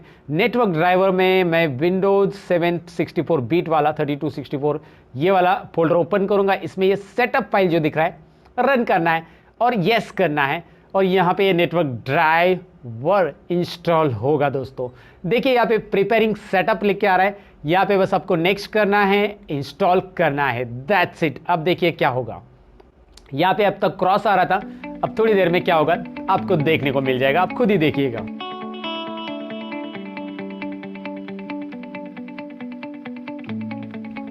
तो यहाँ पे अभी आपको दिख रहा है ये हो गया इंस्टॉल, और मैंने ये फास्ट फॉरवर्ड किया और यहाँ पे फिनिश बटन पे मैं क्लिक करूंगा। यहाँ पे दिखाई दे रहा है नेटवर्क ड्राइवर आ चुका है। मैं इसे होम नेटवर्क, पब्लिक नेटवर्क, जो नेटवर्क रखना चाहता हूँ यहाँ पे फिलहाल मैं पब्लिक नेटवर्क क्लोज कर देता हूँ। ये मेरा नेटवर्क ड्राइवर इंस्टॉल हो गया। वैसे मुझे साउंड ड्राइवर अगर इसमें इंस्टॉल करना है, और मैं यहाँ पे साउंड ड्राइवर में चले जाऊंगा और यहाँ पे विंडोज 7 64 बीट वाला जो साउंड ड्राइवर है वो भी मैं यहाँ पे इंस्टॉल कर देता हूं। तो इस तरह से आपको ड्राइवर इंस्टॉल करने रहेंगे, और ड्राइवर आपको नहीं मिल रहे तो ड्राइवर पैक सॉल्यूशन की ड्राइवर पैक सॉल्यूशन से आप ड्राइवर्स कैसे इंस्टॉल कर सकते हैं अगर आपके पास लैन ड्राइवर और साउंड ड्राइवर आपके कंप्यूटर में या लैपटॉप में सुटेबल नहीं हो रहे हैं तो।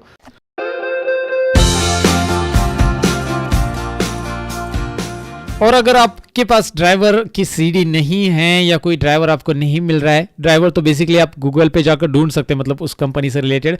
जैसे कि आपके पास डेल लैपटॉप है, डेल कंपनी का है, सो डेल लैपटॉप ड्राइवर्स, आगे डेल लैपटॉप ड्राइवर करके डालोगे तो उससे रिलेटेड ड्राइवर अपडेट सारी चीज़ें आपको यहाँ पे मिलेंगी। तो डेल लैपटॉप वाईफाई ड्राइवर या फिर जो भी ड्राइवर आपको चाहिए, ब्लूटूथ ड्राइवर, तो यहाँ पे जाओ और ड्राइवर्स एंड डाउनलोड्स में से आप डेल के ड्राइवर्स इंस्टॉल कर सकते हैं।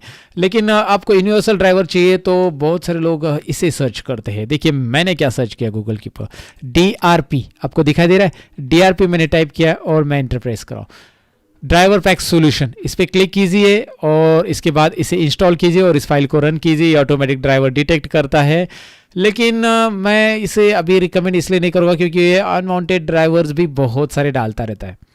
राइट, ये रियलिटी है और मैंने खुद इसे डाल के देखा ऑलरेडी। आप देखोगे तो बहुत सारे अनवांटेड ड्राइवर्स जो आपकी पीसी को ज़रूरी नहीं वो भी आ जाते हैं। हाँ, रिक्वायर्ड है वो तो आ जाते, लेकिन मैं रिकमेंड हमेशा ये करूँगा कि एक तो जब आप मदरबोर्ड ले रहे हो तो उसका तो आपको ड्राइवर की सीडी मिल ही जाता है, नहीं मिल रहा है डिस्प्ले ड्राइवर का वगैरह तो वो ऑनलाइन उसी वेबसाइट पे अपडेट मिल जाता है जिसका आपने मदरबोर्ड या जो भी लिया है या फिर जो भी ग्राफिक कार्ड लिया है उसका भी वहाँ पे ही मिल जाता है। आपको उसी वेबसाइट से डाउनलोड कर सकते हैं। एनवीडिया का ग्राफिक कार्ड है तो एनवीडिया का डायरेक्टली आपको ड्राइवर मिल जाएगा उसके वेबसाइट से, वहाँ से डाउनलोड करेंगे तो वो बेस्ट रहेगा क्योंकि वो प्रॉपरली वही ड्राइवर आएगा, बाकी ड्राइवर्स नहीं आएंगे। और नहीं मिला तो ये सोल्यूशन रहता है DRP, ड्राइवर पैक सोल्यूशन, ये भी आप इस्तेमाल कर सकते हैं। तो ये ड्राइवर इंस्टॉलेशन के बारे में मैंने आपको बताया यहाँ पे।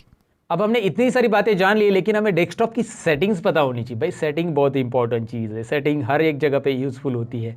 मैं टेक्निकल सेटिंग की बात कर रहा हूँ, राइट। सो चलिए प्रैक्टिकली हम देखते हैं कि टेक्निकली सेटिंग्स डेस्कटॉप की क्या क्या होती है। मतलब डेस्कटॉप में आइकॉन्स कैसे सेट कर सकते हैं, या फिर यूज़र अकाउंट हम कैसे बना सकते हैं कंट्रोल पैनल के अंदर, या पेरेंटल कंट्रोल कैसे करते हैं, यानी कि पेरेंट्स अपने चाइल्ड्स के ऊपर कंट्रोल कैसे रख सकते हैं अगर वो कंप्यूटर उन्हें यूज़ करने के लिए दे रहे हैं तो प्रैक्टिकली इसे स्क्रीन के ऊपर देखते हैं।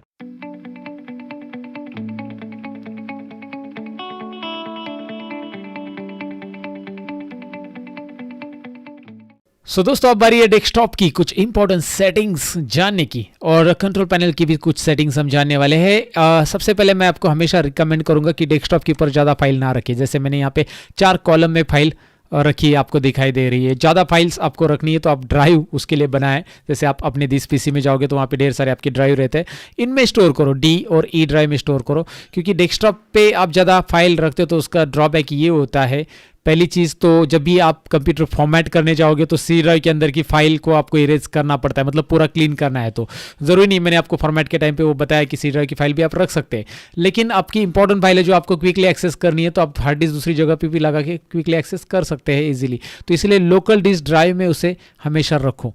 अगर आपको सी ड्राइव फॉर्मेट करने की जरूरत पड़ी तो भी आप कर सकते हैं आसानी से, राइट। और दूसरी चीज़ ऐसी कि डेस्कटॉप पे फाइल इसलिए और नहीं रखना क्योंकि डेस्कटॉप की सारी फाइल सी ड्राइव से बिलोंग करती है, सारी सी ड्राइव में होती है। और यहाँ पे ज़्यादा फाइल अगर आप रखते हो तो आपका मतलब यहाँ पे क्या होता है ना, इंटरफेस भी होता है और ऊपर से ये सारी लोडिंग सी ड्राइव से हो रही फाइल की, तो वहाँ पे थोड़ा सा प्रोसेस स्लो भी हो जाता है, इसलिए डेस्कटॉप पे ज़्यादा फाइल मत रखो। ओके, ये एक इन्फॉर्मेशन मुझे देनी थी। अब कुछ सेटिंग देख लीजिए, राइट क्लिक कीजिए, यहाँ पे देखिए डिस्प्ले सेटिंग्स ऑप्शन आपको सबसे पहले दिखाई दे रहा है। डिस्प्ले सेटिंग्स इसमें सिंपल है। डिस्प्ले सेटिंग्स में हमेशा मैं रिकमेंड करूंगा कि आपको 1080 प्रोपोर्शनल में, मतलब 16:9 प्रोपोर्शनल का जो रिजोल्यूशन रहता है ना उसमें रखो। हाँ, आपका मॉनिटर अगर वो सपोर्ट कर रहा है तो कहीं कहीं पे मॉनिटर थोड़ा सा अलग रहता है, इसलिए वो 1080 में सपोर्ट नहीं करते पुराने मॉनिटर में, लेकिन लेटेस्ट मॉनिटर में 1080 ही सपोर्ट करता है। जैसे कि ये रिजोल्यूशन मेरा वही है 1366768, मतलब 1080 के क्या है ना सीक्वेंस में है, 16:9 के सीक्वेंस में है।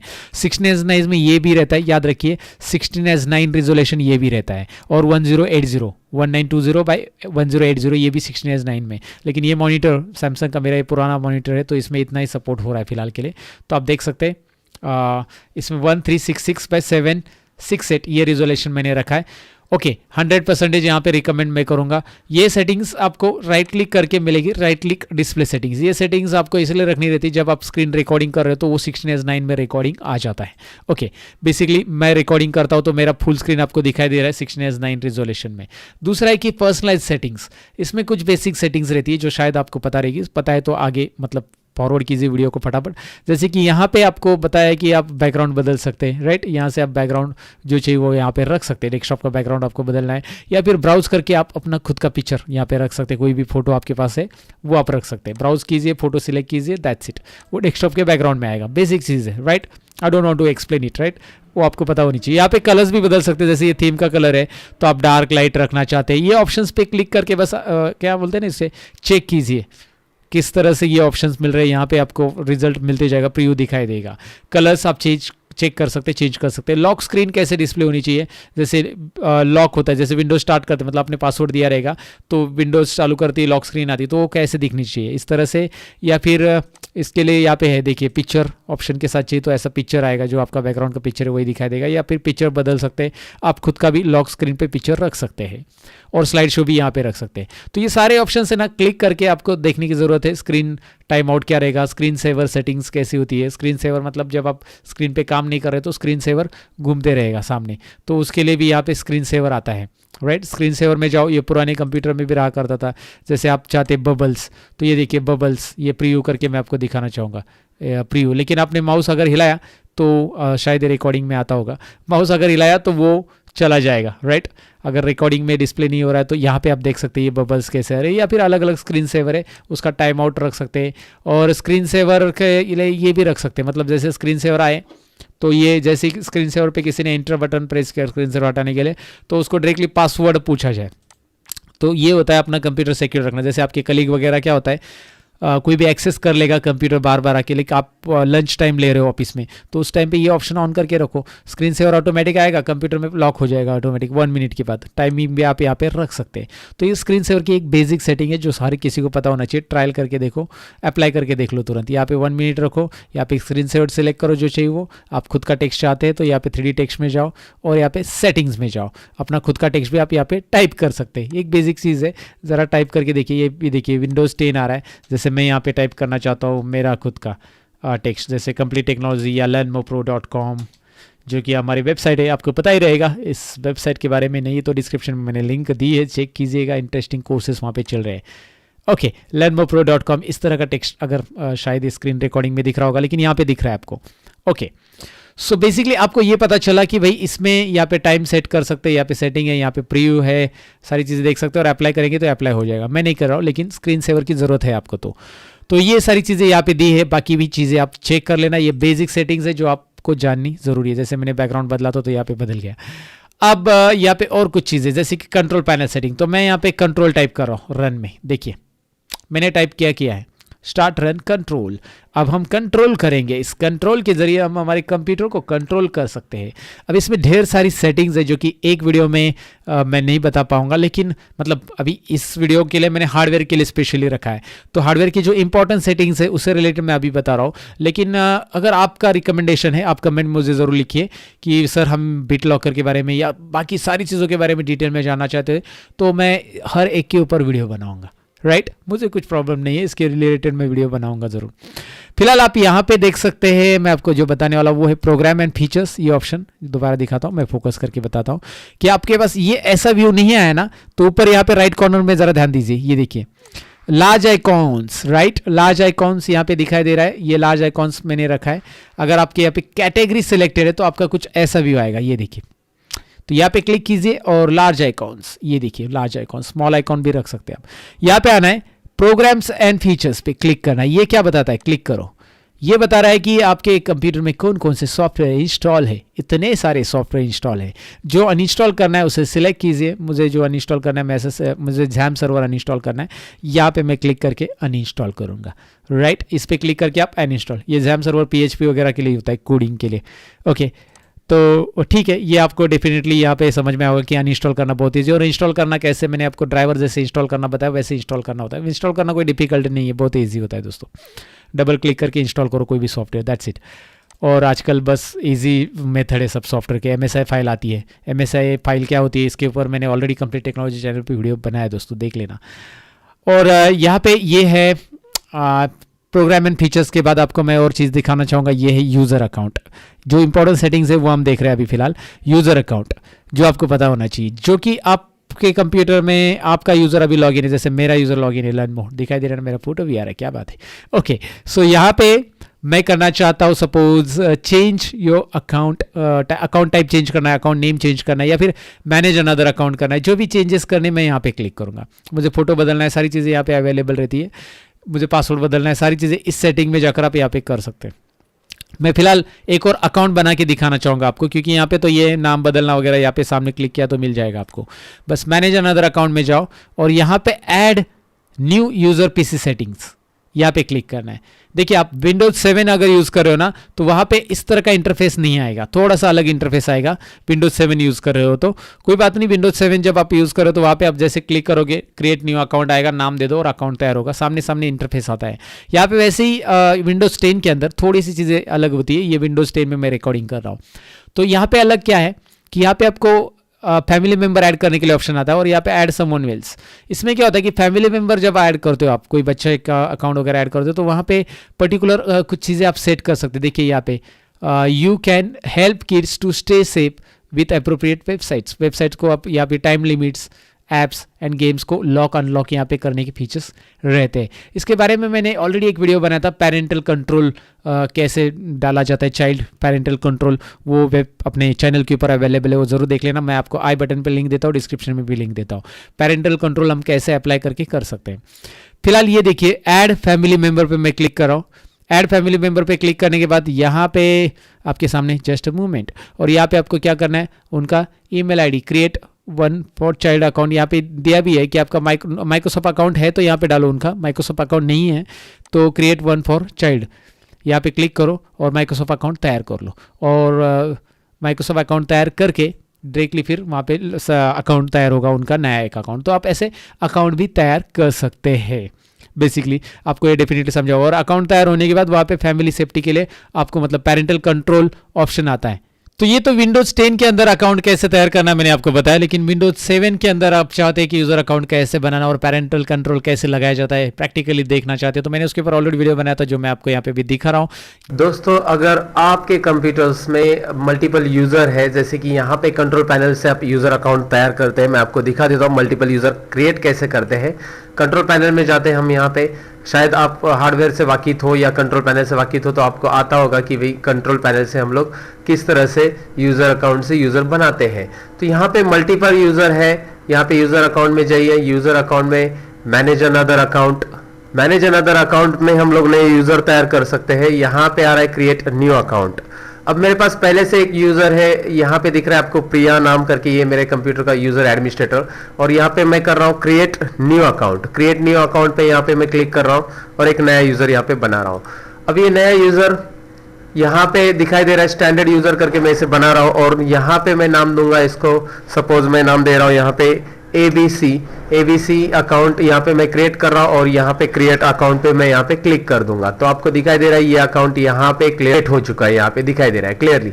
यहाँ पे आपको ये अकाउंट बन के मिल गया है। अब मैं इसे पेरेंटल कंट्रोल सेटअप करना सिखाने वाला हूं दोस्तों। अब ये पेरेंटल कंट्रोल क्या होता है इसके बारे में पहले मैं बता देता हूं।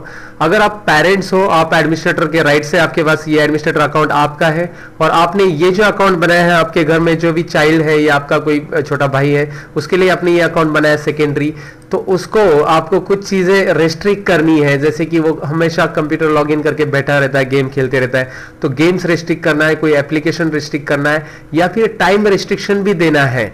तो ये आप कैसे कर पाएंगे ये पेरेंटल कंट्रोल की मदद से, ये आज हम सीखने वाले हैं। तो चलिए सीखते हैं पेरेंटल कंट्रोल। तो यहाँ पे पेरेंटल कंट्रोल ऑप्शन आ ही जाता है जैसे आप अकाउंट तैयार करते हैं और उसको सिलेक्ट कर लेते हैं। अकाउंट कैसे तैयार करना मैंने बता दिया है, आप सब जानते भी होंगे शायद। तो सेटअप ऑफ पेरेंटल कंट्रोल पे यहाँ पे मैं क्लिक करूंगा और जैसे मैं इस पे क्लिक करूंगा आपको यहाँ पे पेरेंटल कंट्रोल के लिए ये अकाउंट आ जाएंगे। इसमें मैं सिलेक्ट करूंगा एबीसी अकाउंट जिसपे मैं पेरेंटल कंट्रोल सेट करना चाहता हूँ।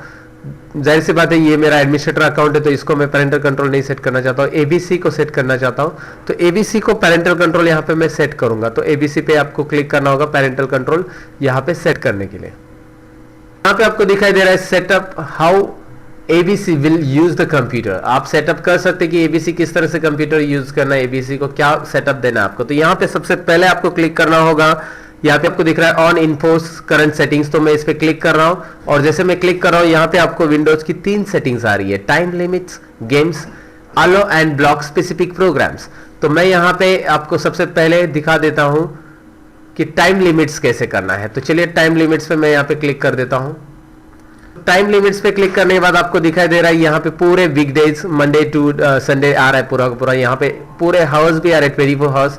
और इसमें आपको दिख रहा है कि अलाउ मतलब क्या करना है, अलाउ यानी व्हाइट रखेंगे तो अलाउ, ब्लॉक करना है तो ब्लू करेंगे। तो ब्लू करेंगे कैसे, ब्लू तो बस ऐसा टिक एंड ड्रैग करना है, जैसे वो सीट बुकिंग का वीडियो मैंने बनाया था एक्सेल में वैसे ही करना है यहाँ पे दोस्तों।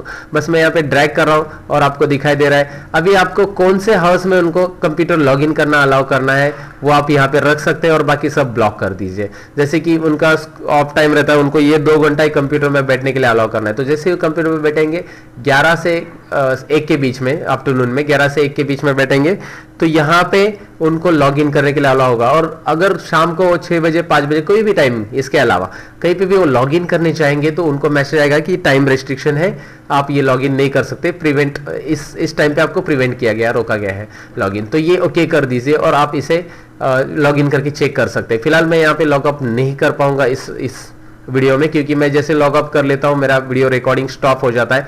सो उसके बाद मैं आपको वीडियो नहीं दिखा सकता हूं। तो इसलिए आप इसे क्या कीजिए, अभी ओके करके चेक कीजिए, डायरेक्टली इसको लॉग अप कीजिए। जो एडमिन यूजर है यहाँ से आप इसे लॉग अप कर सकते हैं एडमिन यूजर को, और लॉग अप करेंगे तो आपको दूसरा यूजर मिलेगा साथ में, और उसको या स्विच यूजर भी कीजिए। तो आप चेक कीजिए, अगर वो टाइमिंग में आप लॉग इन नहीं करेंगे तो वो लॉगिन होने वाला नहीं है। यहाँ पे डेट एंड टाइम है, चेंज करके भी आप देख सकते हैं, directly date and time change कर कीजिए आपके सिस्टम का डेट एंड टाइम सही रहना बहुत जरूरी है, तभी वो टाइम लिमिट्स आपका काम करेगा। नहीं तो आपका सिस्टम का डेट एंड टाइम कुछ अलग है तो वो काम करने वाला नहीं प्रॉपरली। तो इसके लिए आप यहाँ पे टाइम चेक कीजिए। इस टाइम में आप अभी लॉग इन नहीं कर पाएंगे क्योंकि हमने उसे 11 से 1 के बीच में रखा है।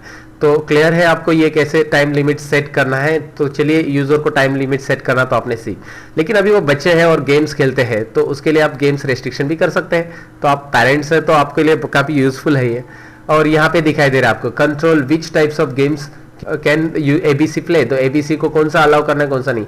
तो सभी गेम्स तो मैंने यस रखा है फिलहाल। तो अभी आपको यहाँ पे नो रखना है तो नो पे भी क्लिक कर सकते हैं, तो पूरे गेम्स यहाँ पे रेस्ट्रिक्ट हो जाएंगे। और यस रखेंगे तो भी गेम्स रेटिंग से आ रहा है, यहाँ पे आ रहा है। और यहाँ पे ऑप्शन भी आ रहा है अलाउ ब्लॉक स्पेसिफिक गेम्स। तो यहाँ पे जाकर आप जो गेम्स आपको उनको ब्लॉक करना है, यहाँ पे लिस्ट आ रही गेम्स की, इसमें से आप ब्लॉक पे क्लिक करोगे। आपको कैसे ब्लॉक रखना है, ऑलवेज अलाउ, ऑलवेज ब्लॉक, ये सब सेटिंग्स है, ये आप जानते हैं कहाँ पे चेक करना है कहाँ पे नहीं।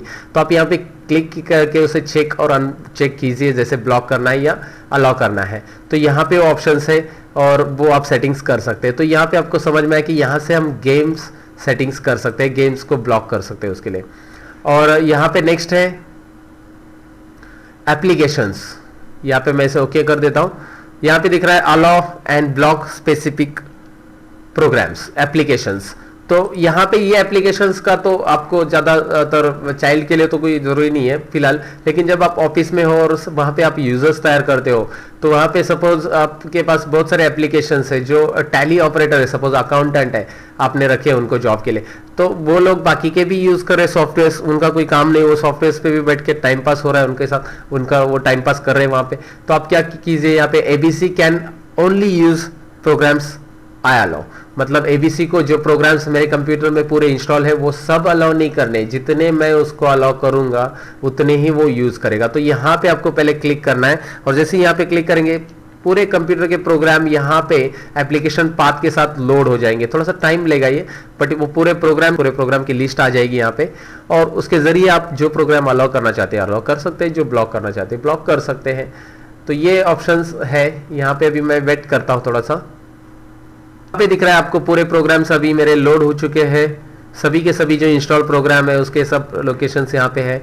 तो मैं तो कहता हूँ कि अभी इसको अलाउ करने के लिए यहाँ पे देखिए check the programs that can be use, यहाँ पे आपको ऑप्शंस दिया है चेक द प्रोग्राम्स, तो आप चेक ऑल कीजिए, इसलिए क्लिक करना है चेक ऑल, क्योंकि सभी प्रोग्राम्स यहाँ पे पहले रन कीजिए और जो प्रोग्राम को अलाउ नहीं करना है उसको ही आप यहाँ पे अनचेक कीजिए, जिसको टैली अलाउ नहीं करना है, जिसको फोटोशॉप अलाउ नहीं करना है, बहुत सारे प्रोग्राम है इसमें तो ये सभी प्रोग्राम्स है। तो मैं चेक ऑल इसलिए बोला क्योंकि कुछ रजिस्ट्री प्रोग्राम्स है, कुछ बैकग्राउंड में रन वाले प्रोग्राम है, तो उसे आप रख दीजिए एज इट इज। तो टैली प्रोग्राम को मैं इसे अलाउ नहीं करना चाहता हूँ, या ट्रीम्योर अलाउ नहीं करना चाहता हूँ यूजर को, ट्रीम्योर जो भी प्रोग्राम्स यहाँ पे अलाउ नहीं करना चाहता हूँ मैं यहाँ पे इसे अनचेक कर दूंगा, तो वो अलाउ नहीं होंगे उस यूजर के लिए। जैसे वो लॉग इन करेगा अपने अकाउंट में से तो वो वहाँ पे रेस्ट्रिक्शन आ जाएंगे, रेस्ट्रिक्टेड करके। तो ये आपको मैंने बता दिया किस तरह से करना है। अभी आपको एक काम करना है कि एबीसी जो यूजर आपने बनाया है जाके इस यूजर को लॉग अप कीजिए और चेक कीजिए। अगर आपका प्रैक्टिस करना है तो इसे लॉग अप करके चेक करना पड़ेगा कि ये प्रॉपरली काम कर रहे हैं कि नहीं कर रहे हैं। मैंने पहले बोला कि यहाँ पे मैं आपको नहीं दिखा सकता हूँ क्योंकि जैसे मैं यहाँ पे दिखाऊंगा लॉग अप करूंगा तो मेरा वीडियो रिकॉर्डिंग स्टॉप हो जाएगा। सॉरी फॉर दैट दोस्तों, आप चेक कीजिए खुद ही किस तरह से ये पेरेंटल कंट्रोल काम करता है। काफी यूज की चीज है। अगर आप एक सीनियर है, पेरेंट्स है, आपके घर में छोटे बच्चे रहते हैं तो उनके लिए ये चीज़ें बहुत यूजफुल है। आप ब्लॉक कर दोगे, ये टाइम रेस्ट्रिक्शन कर दोगे तो वो कंप्यूटर खाली फुकट का टाइम पास नहीं करते बैठेंगे कंप्यूटर के ऊपर। So that's it. तो ये था बड़ा हार्डवेयर का वीडियो। मैंने सोचा कि एक ही वीडियो के अंदर मैं आपको सारी चीज़ें बताऊं। हालांकि मैंने इसके अलग अलग पार्ट्स पहले बनाए थे, लेकिन बहुत सारे लोगों का ये कहना था कि कोई पार्ट मिल रहा है, कोई पार्ट नहीं मिल रहा है, तो मैंने एक ही वीडियो में कंप्लीट हार्डवेयर आपके लिए लेके आया। यहाँ पे बहुत सारी चीज़ें मैंने बताई। डेफिनेटली आपको पसंद आया होगा।